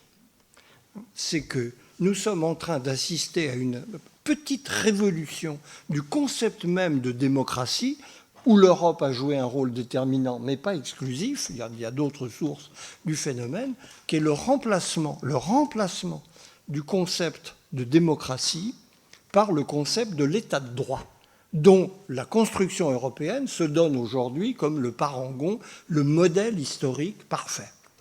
Puisque, effectivement, on a affaire à un arbitrage juridique des décisions les plus fondamentales sur le plan politique, où les juges remplacent, au nom des principes fondamentaux, alors il y a toute une hiérarchie complexe de normes juridiques, la décision politique. C'est-à-dire qu'il y a une mise sous contrôle de la décision politique, donc de la souveraineté, par un pouvoir juridique qui est supposé la quintessence de la décision démocratique, qui la remplace. Et c'est quelque chose qui se passe à bas bruit, qui se passe de manière quotidienne par une action jurisprudentielle qui ne dit pas son nom politique, mais qui fonctionne au niveau de la doctrine reçue et du fonctionnement des institutions d'une manière incroyablement efficace. C'est un rouleau compresseur qui avance à l'insu générale des peuples, bien qu'ils de temps en temps ils s'aperçoivent que ça existe par les conséquences que ça implique, et notamment à l'échelle européenne. Mais c'est si je puis dire, le modèle européen est devenu le modèle qui tend à s'imposer à l'intérieur de chacune des composantes nationales de l'Union européenne aujourd'hui. Et je crois que c'est pas un complot des juges, évidemment, ça renvoie à une évolution culturelle, civilisationnelle même, très profonde, hein, qui repose, dont l'Union européenne est aujourd'hui le laboratoire mondial, hein, regardé comme tel avec intérêt par des gens qui sont partisans de ça ailleurs, même s'ils sont loin, pour toutes sortes de raisons, d'avoir la primauté dont ils jouissent sur ce continent. Il n'y a que des individus dont les droits sont la nature même de la démocratie. La démocratie, c'est la protection des droits individuels. Et le juge est le seul pouvoir en mesure, quand je dis des droits individuels, c'est des droits singuliers, hein, qui peuvent être des droits des entreprises, qui peuvent être le droit d'acteurs de toutes sortes, hein, mais qui fonctionnent en tant qu'individus juridiquement parlant, comme des particuliers qui admettent une cause. Les juges sont le seul pouvoir en mesure de trancher les limites et les exigences des droits de ces individus. C'est une substitution où il n'y a plus d'un modèle, où il n'y a plus de peuple, plus de souveraineté, d'ailleurs, purement et simplement, elle est évacuée, puisqu'il est admis que ces droits individuels n'ont pas vocation à former une communauté politique. Ils doivent s'exercer intégralement à l'échelle de leurs titulaires. C'est là qu'est la révolution juridique, parce que, effectivement, avant, la doctrine des droits individuels, alors la continuité historique du thème est certaine, mais c'est un changement total. Il allait de soi que ces droits individuels ne prenaient leur sens qu'à l'intérieur d'une communauté politique nationale, et que cette communauté politique veillait, bien entendu, à la protection des droits des individus, mais au nom de sa souveraineté, disposait précisément de la capacité démocratique d'arbitrer sur les limites de l'exercice de ces droits individuels au nom d'un intérêt supérieur qui était celui de la nation ou simplement de la collectivité.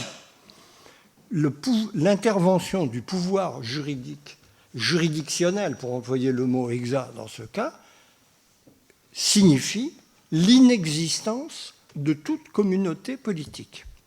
En ce sens-là, d'ailleurs, parler de souveraineté européenne, c'est l'argument ultime contre cette idée chère à notre président, perd tout sens. Et effectivement, la communauté européenne n'est en fait, dans son statut et dans les attendus même, quand on les regarde de près, des juges de la Cour européenne des droits de l'homme, qu'un résumé provisoire de la société mondiale. C'est l'idée de la société. Il n'y a qu'une société civile mondiale composée d'individus. Il se trouve que, de manière contingente, pour le moment, ça se limite à l'Europe, pour des raisons faciles à comprendre, mais c'est dans cet esprit qu'il faut raisonner.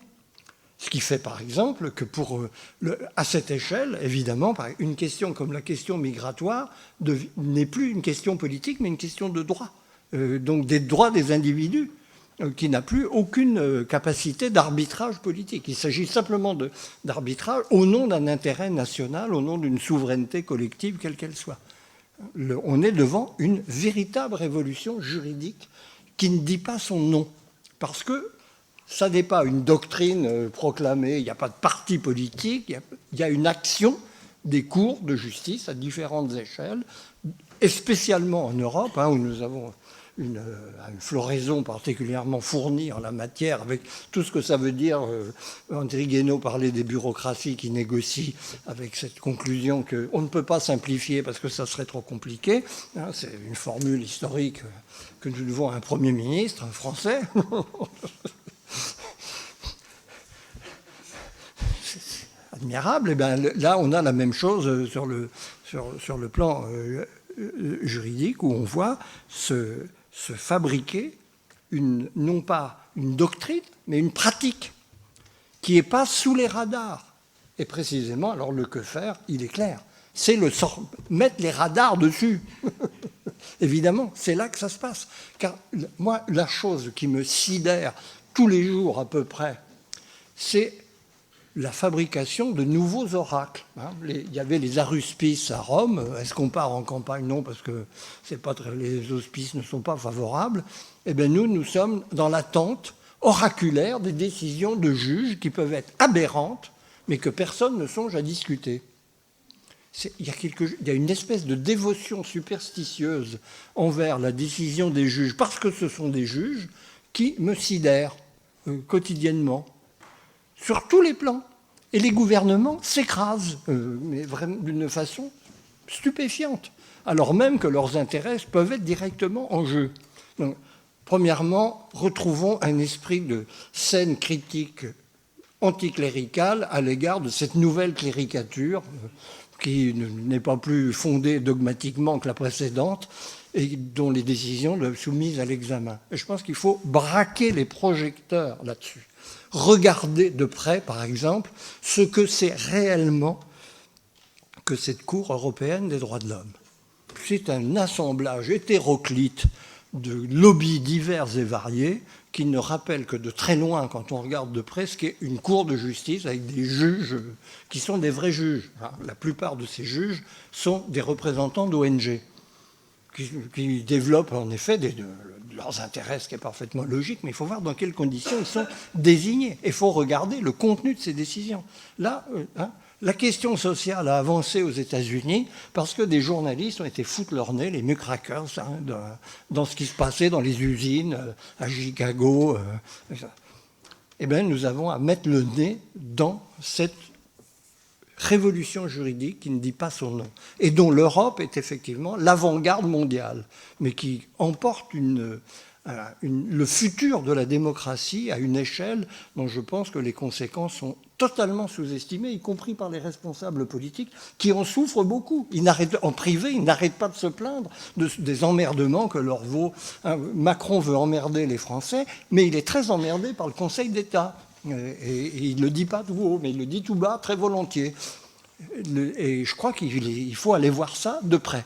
Je crois que c'est là qu'il y a une espèce de... Il faut sortir cette affaire juridique de l'ésotérisme où elle se tient, par nature, et aussi de l'examen des conséquences que comportent ces décisions qui, sur le coup, ne se voient pas. Quand le Conseil constitutionnel français invente, sur la base de la devise de la République, un principe de fraternité, dont personne n'avait jamais entendu parler jusque-là. On peut aussi prendre les paroles de la Marseillaise pour essayer d'en tirer des principes juridiques qu'on n'avait pas encore aperçus jusque-là. Un principe de pureté, puisqu'on parle de l'impureté dont il s'agit de se débarrasser, car sont impurs, etc. Il n'y a plus de limite. Et qu'est-ce qu'on dit? Bon, voilà, c'est admis, on en parle. Je crois qu'il y a un réveil. À beaucoup d'égards, la vraie question de la souveraineté, aujourd'hui, se joue là. C'est-à-dire la prétention de construire une démocratie sans souveraineté. Eh bien, c'est purement et simplement une impossibilité qu'il faut débusquer de façon méthodique par un travail qui n'est à ce jour pas fait du tout, hors de quelques francs-tireurs très rares en fait, qui de temps en temps font un commentaire dans un journal en montrant l'absurdité de telle ou telle décision. Parce que les juges sont tout sauf infaillibles. Et tout sauf rationnels très souvent, quand on regarde de près leurs décisions, y compris dans le raisonnement qui conduit à tel et tel choix final. Voilà, je crois, le que faire qui nous attend sur un point. La souveraineté est mise en cause aujourd'hui par le droit et les juges. Merci Marcel Gauchet. Alors cette fois, c'est vous qui avez dépassé. Oui, je me suis laissé emporter par...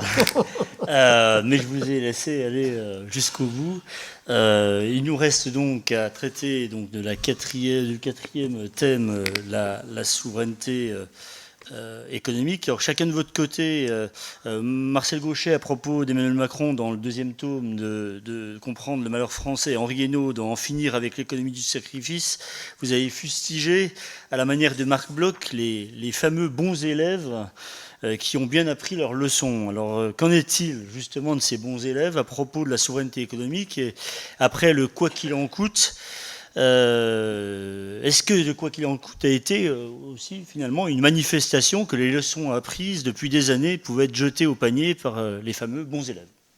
Alors, qui commence? Pardon. L'expression de Marc Bloch, c'est les bons élèves ou les trop bons élèves appliquent trop bien les doctrines qu'ils ont trop bien apprises. Hélas, en 1940, ils occupaient tous les postes de responsabilité. Ça n'a pas beaucoup changé.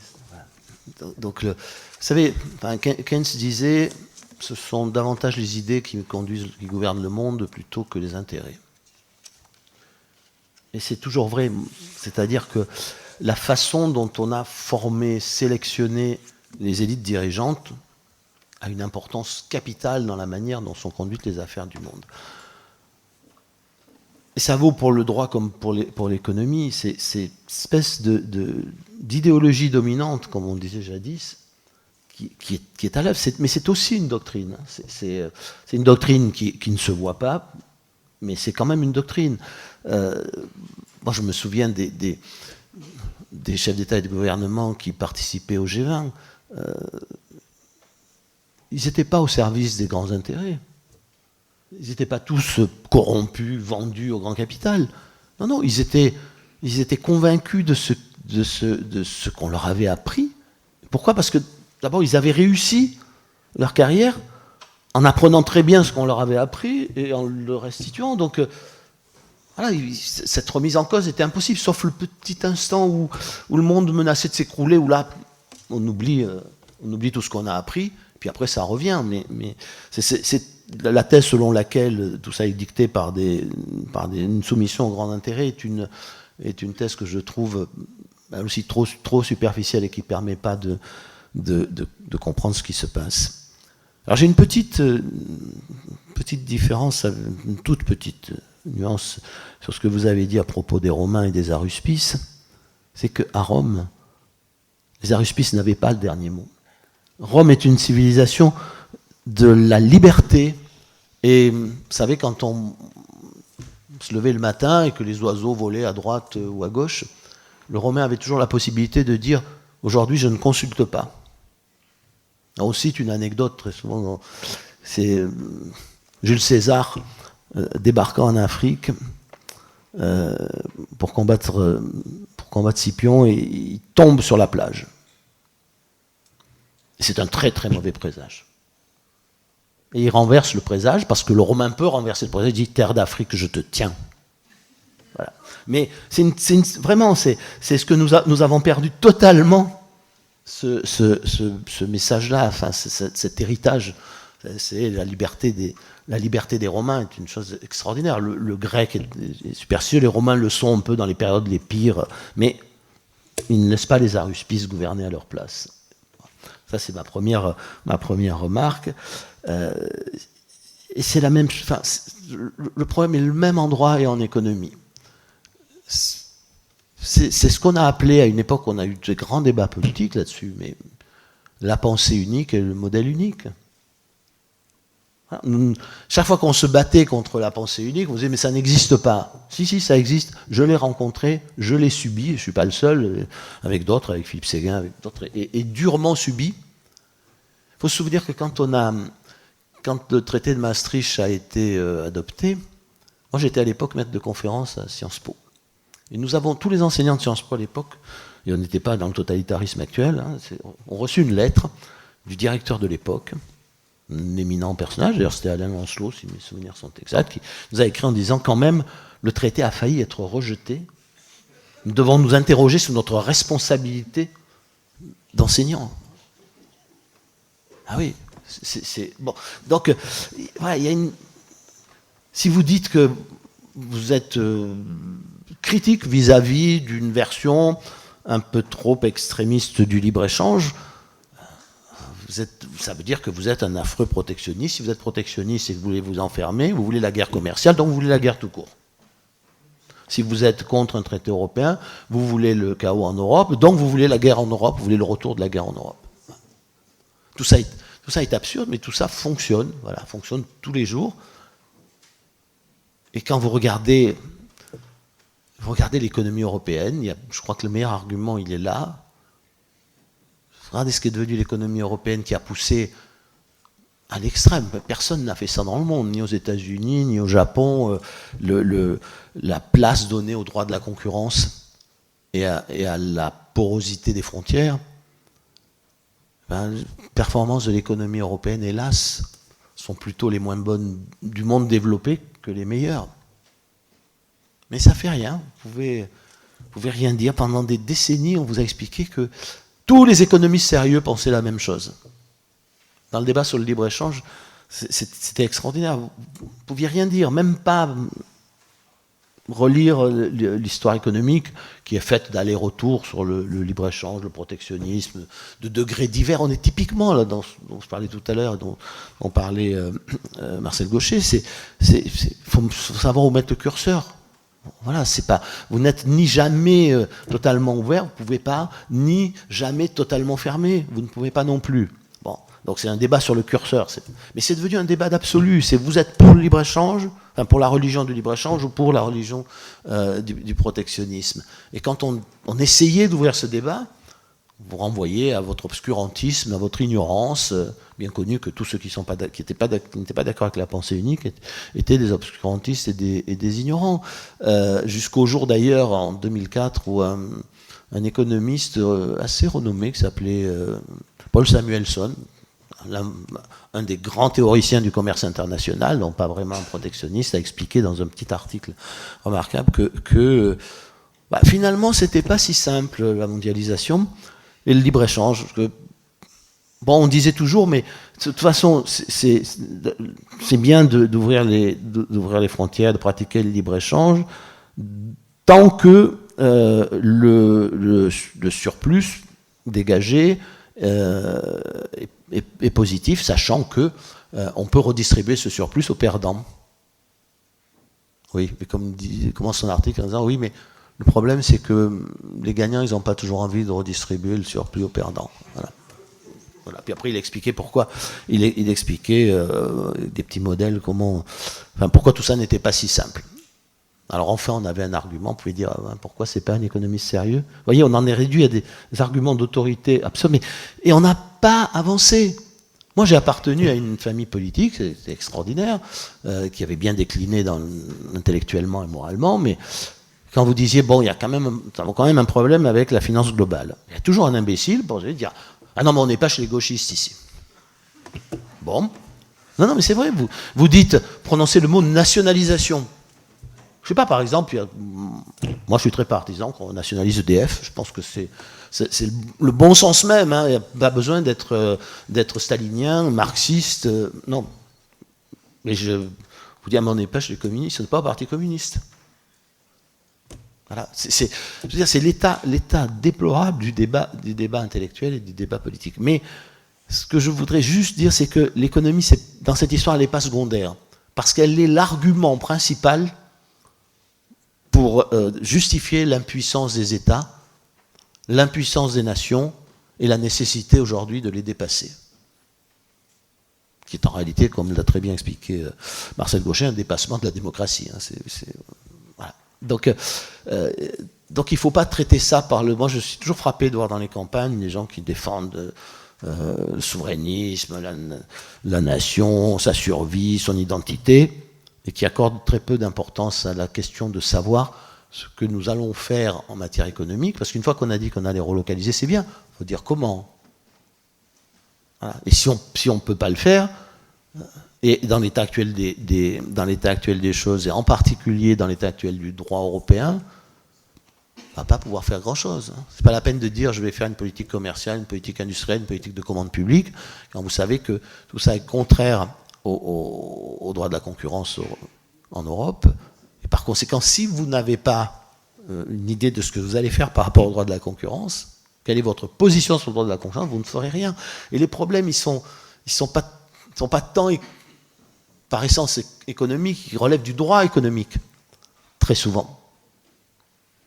Hein, je finis sur un exemple typique, on avait proposé pendant le quinquennat de Nicolas Sarkozy, une fois de plus, de créer une taxe mondiale sur les transactions financières. Bon, alors tous les imbéciles nous ont dit non, ah mais c'est pas possible, vous comprenez, on peut pas, c'est trop compliqué. Pas compliqué du tout. Techniquement, c'est pas compliqué. Il suffit par exemple que le G20 dise toutes les transactions qui passeront pas par des marchés organisés n'auront pas de valeur légale dans mon pays. Voilà. Après tout, quand vous achetez une maison, si vous ne passez pas devant le notaire, vous n'êtes pas propriétaire. Hein. Bon. Donc on supprime tous les marchés de gré à gré. Et après, une fois que les marchés sont organisés, ils sont donc surveillés, on peut les réglementer. Et rien n'empêche à ce moment-là de mettre une taxe et de contrôler parfaitement l'application de cette taxe. Mais ça fait rien, on vous dit, ah mais non, c'est... Alors ça pose un problème politique. Hein. Est-ce que les gens qui sont autour de la table veulent ou pas faire cette réforme? Et non pas, est-ce que cette réforme, elle est techniquement faisable ou pas? Est-ce qu'elle est raisonnable ou déraisonnable? Elle n'est pas déraisonnable et elle est techniquement faisable. Mais les politiques, vous dites, ça les gêne, Marcel Gauchet, ça les gêne beaucoup, ça les... Mais le problème, c'est qu'ils se sont défaussés beaucoup. C'est qu'il y a aussi une tentation de dire, après tout, tout ça est compliqué, tout ça met en jeu ma responsabilité, et au fond, exercer ce pouvoir qui n'en est pas, exercer l'apparence du pouvoir, paraît chez beaucoup, enfin procurer à beaucoup une jouissance que je ne comprends pas pour ma part, mais suffisante pour ne pas chercher à avoir prendre en plus des responsabilités. Voilà, c'est l'idéologie dominante et cette espèce de défausse permanente du pouvoir politique. Ce à quoi on assiste, c'est pas seulement à la fin de la démocratie, c'est à la dépolitisation de la société et de l'économie. Voilà, on ne va pas faire ce débat aujourd'hui, mais et ça c'est sans doute le point le plus fondamental, et l'Europe est le laboratoire de la dépolitisation de la société et de l'économie. Vous pouvez mettre dedans le droit, les relations économiques, les problèmes de société, etc. Enfin, parce que quand l'Europe vous dit, enfin, et elle le fera, vous verrez, un jour ou l'autre, vous faites une charte des droits fondamentaux. Ça, c'est comme le préambule de la Constitution. Bon, on le constitutionnalise, donc on en fait quelque chose de juridique, et donc des grands principes qui jusque-là avaient une force politique considérable sans être juridiques, deviennent des principes juridiques. Et à ce moment-là, c'est au juge à les définir, c'est au juge à les interpréter, c'est au juge à leur donner un contenu, et on en arrive à l'histoire de la fraternité, qui est quand même un comble. Mais quand vous faites la charte des droits fondamentaux en Europe, tout le monde dit, mais c'est magnifique, les droits... Ben oui, mais qui va les interpréter? Les juges nationaux, les juges européens. Et un jour, on vous dira, mais attendez, la laïcité à la française, mais c'est contraire à la démocratie, enfin à l'état de droit, à la liberté individuelle. Il y a des pays où on pense ça, aux États-Unis, et dans beaucoup de pays européens. Et on vous dira, non, vous ne pouvez pas. Ce n'est pas conforme à la Charte des droits fondamentaux. Ou bien l'indépendance de la justice. Si vous demandez à la Cour européenne des droits de l'homme, elle vous dit, non, mais le parquet n'est pas indépendant en France, la justice n'est pas indépendante. Alors que les Français décident de rendre le parquet indépendant est un problème qui concerne les Français. Moi, j'y suis résolument opposé, mais c'est un problème qui se discute dans la démocratie française. Mais un jour, on finira par vous dire, mais non, c'est pas conforme aux valeurs fondamentales de l'Union européenne. Donc vous avez l'obligation, ce serait catastrophique, mais de rendre le parquet indépendant. C'est-à-dire que vous ne pouvez même plus choisir votre pacte civique, votre pacte social, ni vos règles économiques, rien. Et je finis là-dessus, il y a une question que nous ne nous posons jamais dans le débat politique. Jamais. C'est où ça mène. Ce que nous sommes en train de décider, ce que nous sommes en train de faire, ça nous mène où? Quand vous parliez de l'arrêt Costa contre Enel de 64, et vous savez pourquoi ça ne les a pas intéressés à l'époque? Parce que personne ne pensait que ça pouvait mener là, et parce que pendant très longtemps, on n'a pas appliqué ce principe. Voilà. Et puis un jour, on s'est mis à l'appliquer. Voilà, c'est comme le préambule de la Constitution. Un jour, le Conseil constitutionnel, en 71, s'est réveillé, a dit « Ah ben non, mais ça fait partie du bloc de constitutionnalité. » Bon, il a attendu que De Gaulle soit parti, mais à l'époque, tout simplement, personne n'a mesuré ce que ça pouvait aller. Mais jamais, vous ne vous posez, jamais, on ne se pose jamais la question. Et vous n'avez pas le droit de la poser. Vous arrivez avec un traité, genre Maastricht, ou une loi comme mariage pour tous, c'est bien.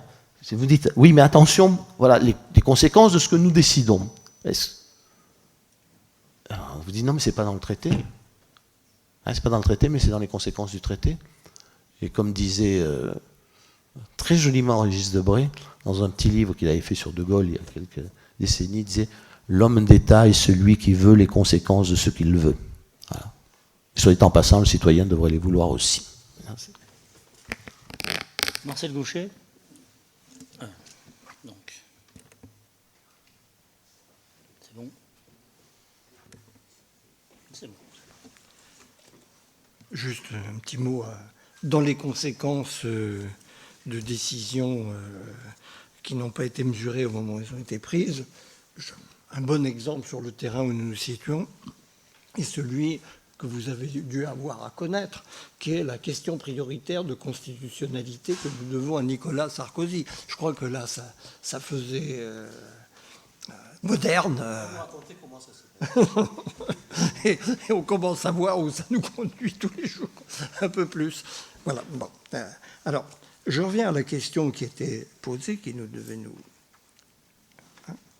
celle de la souveraineté économique, et de savoir si le contexte post-Covid que nous voyons s'esquisser était finalement favorable à ce retour à certains fondamentaux, au moins sur le terrain de la souveraineté économique. J'avoue ma perplexité totale et mon incapacité en l'état à répondre à la question. Je dirais que oui, à coup sûr, le contexte post-Covid permet de reposer la question. Permet-il de la résoudre? Je suis beaucoup moins optimiste.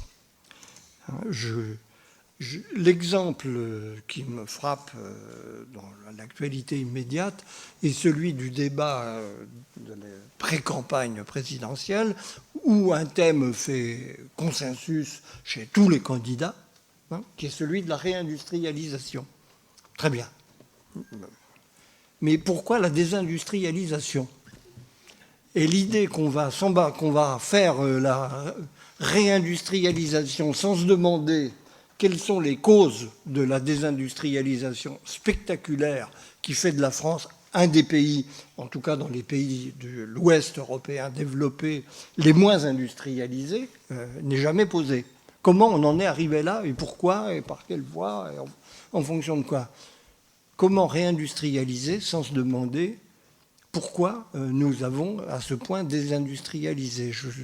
Ça me rend très pessimiste sur l'avenir de cette politique. En revanche, effectivement, souveraineté économique pour les Européens, ça veut dire une question clé dont tous les jours on voit parce qu'il y a quand même une dimension européenne maintenant dont nous sommes obligés de tenir compte, on voit tous les jours qu'il ne se passera rien. C'est le rapport aux États-Unis. La taxe GAFA qui nous était promise de façon enterrée parce qu'il paraît qu'elle serait discriminatoire, dixit l'administration américaine, donc on n'en parle plus. Si vous prononcez le mot discrimination, je rentre sous terre et je n'en parlerai plus jamais. Et sur toute une série de terrains, souveraineté européenne, on aimerait le faire remarquer à notre président, ça voudrait dire par exemple le refus explicite par l'Europe de l'extraterritorialité du droit américain. Parce que qu'est-ce que c'est qu'une souveraineté européenne qui admet qu'un droit d'origine extérieure viennent s'appliquer sur son territoire. Il en est absolument... Je n'ai jamais... le président de la République parlant beaucoup et ses plus fidèles exégètes ayant de la peine à suivre son abondante production, je dis humblement que je n'ai peut-être pas remarqué une allusion à ce problème, mais je crois n'avoir jamais entendu parler de cette question de façon expresse. La seule perspective positive que j'aperçois, et je pense que c'est une inadvertance dont on verra si elle est corrigée ou si elle ouvre une brèche qui peut nous être utile dans cette perspective, c'est l'option nucléaire que vient d'affirmer le président par un virage à 180 degrés qui me rappelle les grandes époques de la grande politique de ma jeunesse, où le virage à 180 degrés était la marque de partis politiques efficaces qui n'avaient peur de rien. c'est assez remarquable, parce que là, on entre, je ne sais pas, là aussi, le problème de la mesure des conséquences n'a peut-être pas été tout à fait appliqué, mais pour une fois, ça pourrait être très utile. Il y a des fois des décisions aveugles qui ont des effets positifs, je ne l'exclus pas. Alors, je sais bien que ce que nous avons obtenu sur le terrain européen, qui permet à Emmanuel Macron de faire cette annonce sensationnelle, est en fait très limitatif. L'accord européen c'est horrible. Disons, les Européens, la Commission européenne n'a pas voulu saboter la campagne présidentielle de Macron. Bon, c'est aussi bête que ça. Mais elle a pris toutes les précautions pour limiter la casse. Donc, mais il y aura une épreuve de force. Et Macron, sans le savoir ou en le sachant, je n'en sais rien, et peu importe, a créé les conditions d'une épreuve de force où un problème authentique de souveraineté économique va pouvoir être posé publiquement et sera posé publiquement. Donc là, c'est le seul point sur lequel j'aperçois une petite lueur qui peut-être va nous conduire à reposer sur ce terrain une question fondamentale, c'est-à-dire la gestion par la France d'un des très rares avantages compétitifs dont elle dispose dans le contexte européen actuel. Bon, nous verrons, mais pour le reste, je suis, comme Henri Guénaud, je constate l'affaiblissement de la capacité de décision politique chez le personnel politique, l'absence d'ailleurs d'un personnel politique qui se pose les questions qui devraient être les siennes à l'échelle de la situation historique qui est la nôtre. Et je ne suis pas franchement enthousiaste à l'idée de l'avenir qui nous attend. Mais après tout... Alors, il nous reste 20 minutes. J'avais dit 30, mais bon, moi je trouve qu'on a... Nos conférenciers ont été très raisonnables, on n'a dépassé que de 10 minutes. Donc, étant donné qu'il faudrait quand même arrêter à 22 heures, on a 20 minutes pour les questions et les réponses de nos conférenciers. Donc, voilà, il y a les micros. Il y a Stéphane Rosès qui a demandé...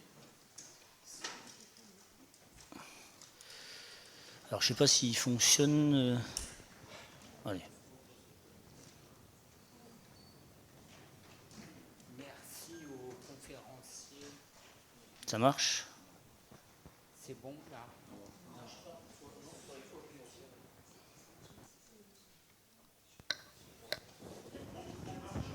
Comment? Faut que je coupe le mien.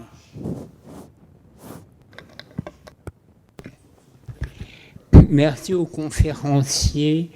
Je voudrais poser 2 questions.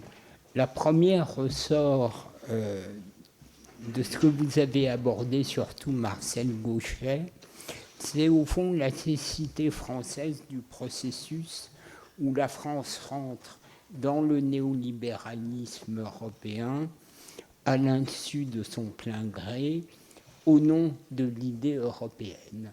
La question que je voudrais poser est que ça n'est pas inscrit déjà dans un débat, dès le départ, au sein des Lumières, sur ce qu'est le progrès, ce qu'est le cours des choses, au-delà du fait que, comme disait Malraux, les Français avaient toujours besoin d'embrasser le monde.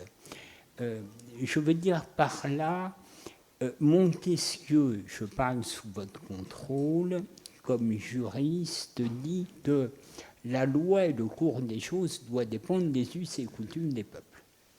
Et arrive ensuite le mathématicien Condorcet qui dit « Mais qu'est-ce qu'il raconte Montesquieu avec ses us et coutumes?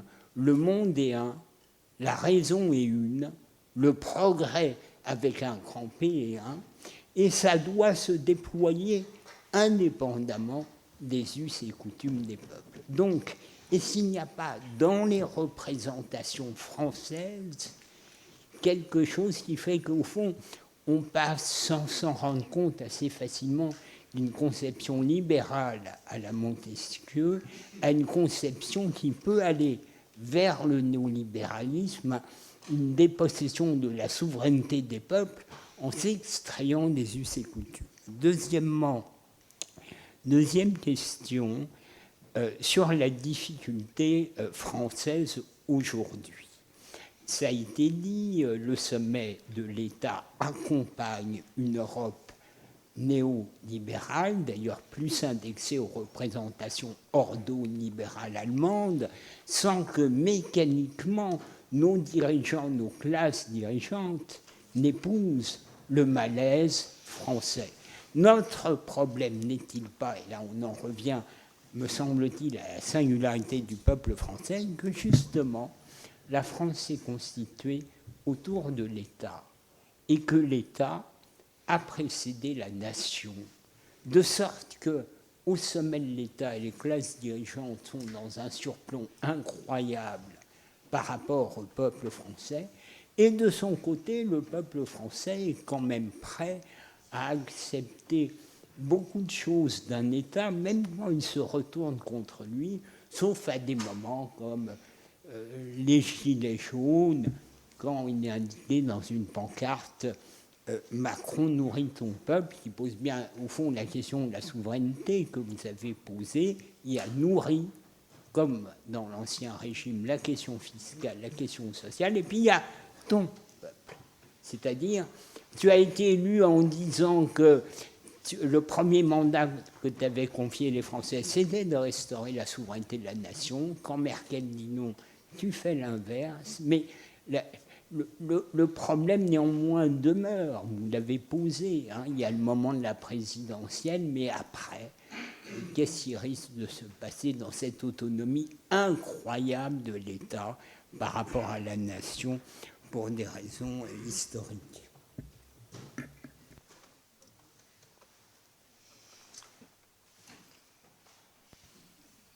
Oui, très vite, pour laisser un peu le temps. Oui, je crois que tu as raison, Stéphane. Il y a une vulnérabilité française et une vulnérabilité des élites françaises, tout spécialement, dès qu'on agite une perspective universaliste, et qui a énormément facilité l'évolution dont nous avons parlé. Les hauts fonctionnaires français, c'est une image qui a été popularisée abondamment, sont très appréciés dans les organisations internationales parce qu'ils mettent leur point d'honneur à ne pas parler au nom des intérêts français. Nous ne sommes pas là surtout pour défendre notre bout de gras impitoyablement national, ce serait indigne de nous. Bon, ça c'est l'aristocratie universaliste qui est une mentalité très répandue dans nos élites. Et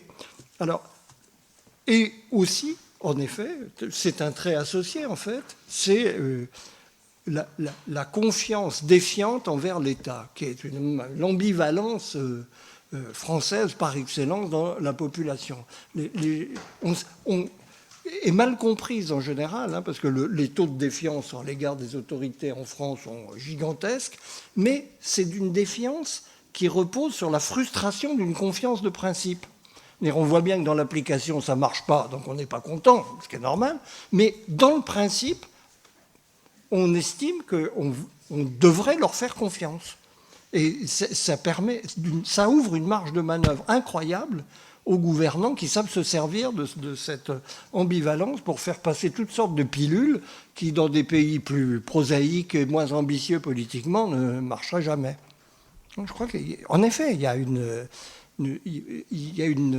un moment donné, un peuple peut être victime de son histoire par les représentations qu'elle nourrit, qui ne sont pas appropriées à une situation.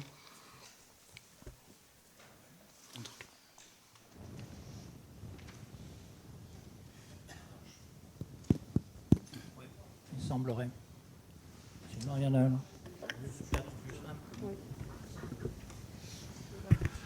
Oui, André Bellon. On a beaucoup parlé en liant la souveraineté à la démocratie d'une certaine façon. Ce qu'il y a d'extraordinaire dans la période actuelle, c'est qu'on va vers une démocratie sans peuple, ce qui est quand même un paradoxe historique intéressant, mais vraisemblablement pas très positif. Et moi, j'ai partagé à peu près tout ce que j'ai entendu, sauf quand on dit le peuple ne sait pas où il est. Il sait très bien où il est. Si, quand il vote non en 2005, il sait très bien pourquoi il vote non. Bon, le problème, c'est qu'ensuite, certes, on a changé l'aspect constitutionnel du texte, heureusement d'ailleurs, mais qu'il eût été logique pour rester dans la communication référendaire de refaire paralysie des formes notre référendum. Oui, et oui, c'est ça aussi le respect du peuple. Et quand on voit toutes les manifestations, tout ce qui se passe en ce moment, mais même depuis quelques années, et que la seule réponse, en dehors de quelques fioritures, c'est la répression, c'est pas le respect du peuple. Bon.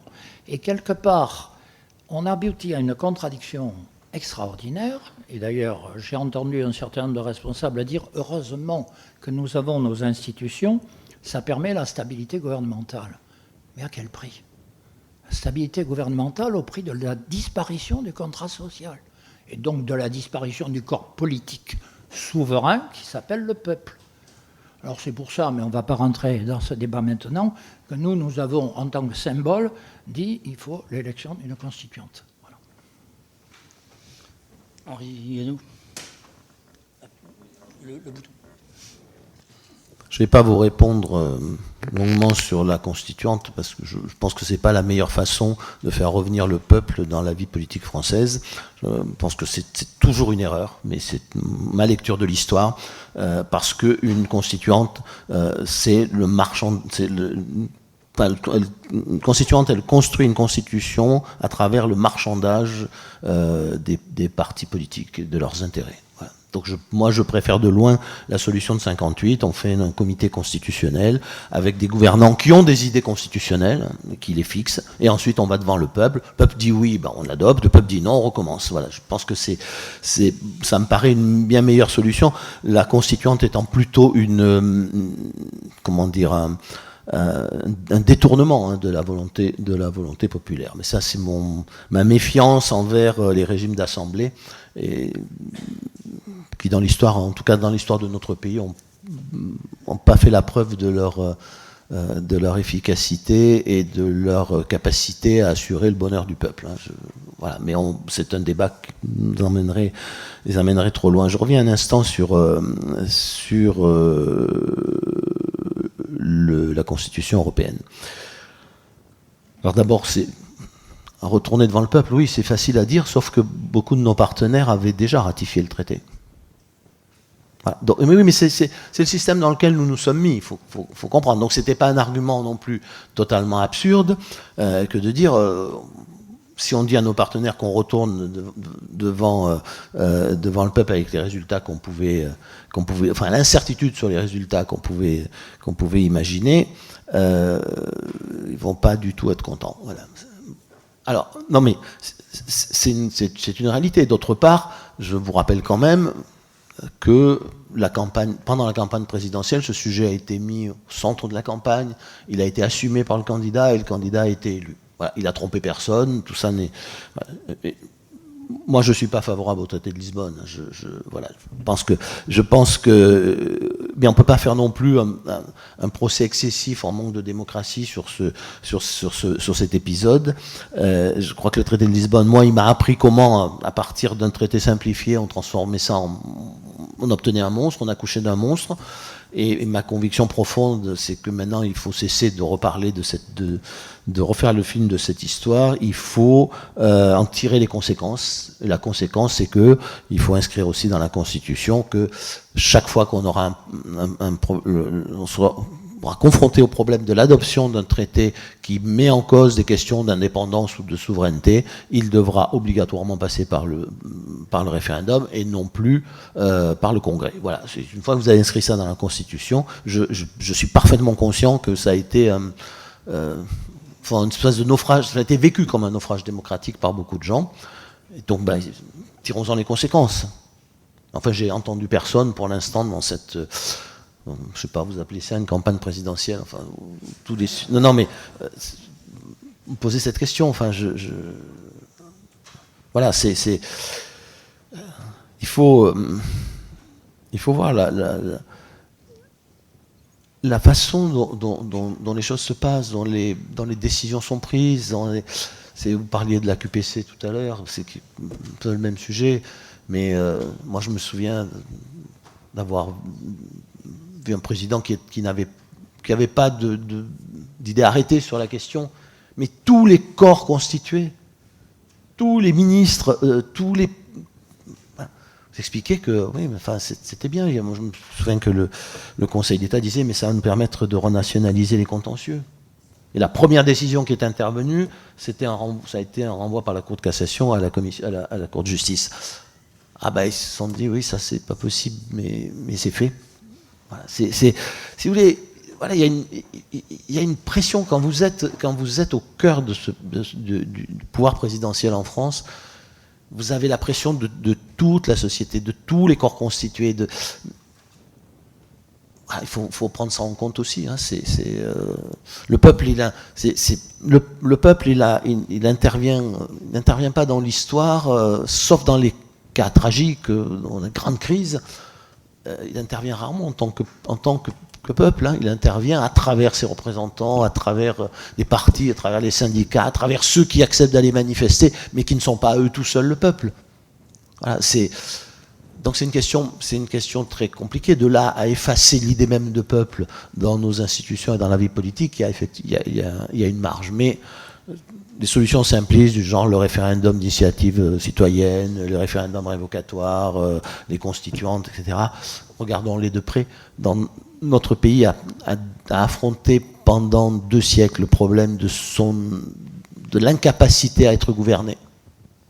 Voilà. Et au fond, la Ve République, c'était plutôt une bonne synthèse de ce que l'histoire de France nous commandait de faire pour que ce pays soit gouverné. Et je trouve qu'on oublie trop souvent cette question, c'est à quelles conditions ce pays peut-il être gouverné, peut-il être gouvernable ? Et pas seulement à quelles conditions le peuple va être tous les jours en train de se gouverner lui-même. Voilà, je ferme cette... Alors, on va encore poser une question, et cette question, je vais la laisser à Théodore Brossolet, parce que il est, malgré tout, il nous a filmé notre conférence, et donc on va lui faire ce cadeau. Il pose la dernière question, et puis ensuite on clôturera. Merci.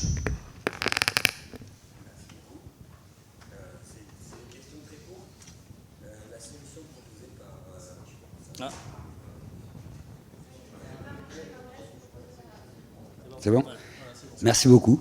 La solution proposée par M. Guénaud de faire primer le droit national le plus récent sur les traités européens n'est-elle pas plus ou moins la solution décidée par la justice polonaise ? Et ne voit-on pas à la réaction de la Commission européenne ce qu'elle est prête à faire pour conserver justement cette primauté ?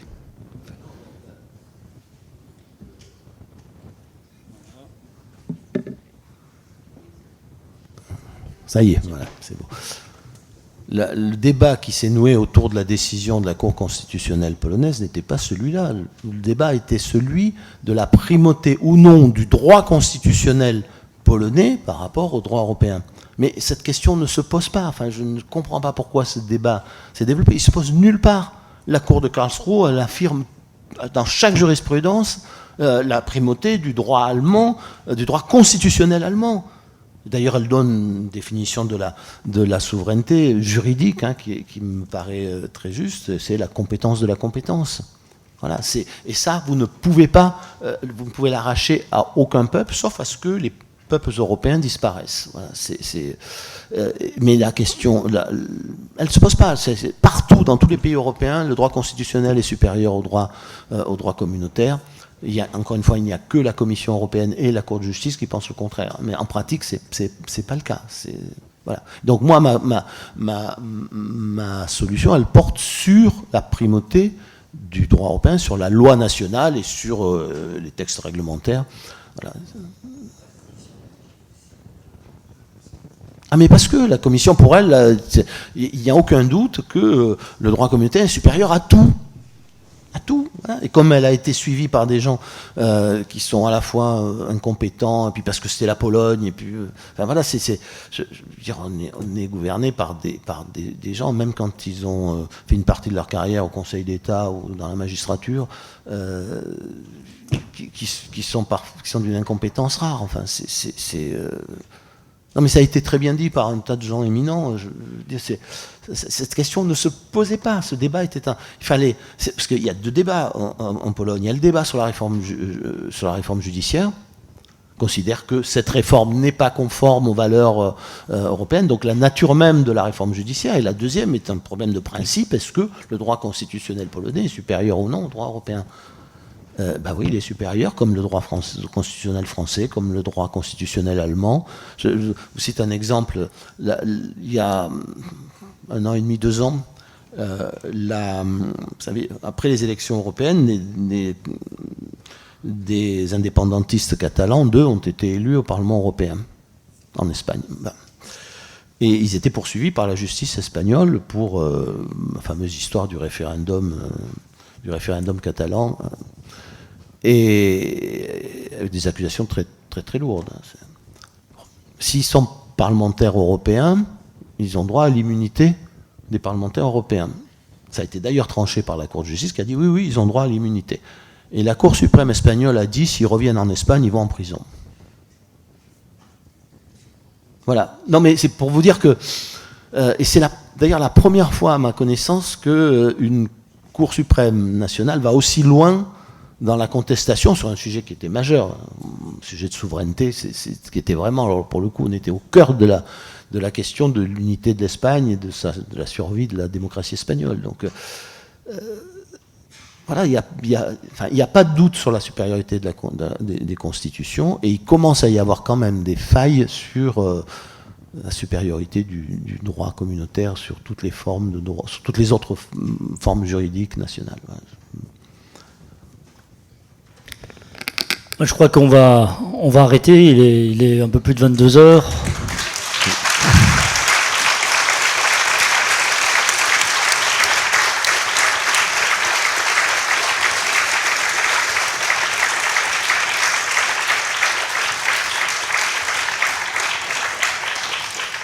Et je vous rappelle que si vous souhaitez adhérer à l'association, Catherine Coutard est là pour recueillir donc les adhésions. Voilà. Merci beaucoup.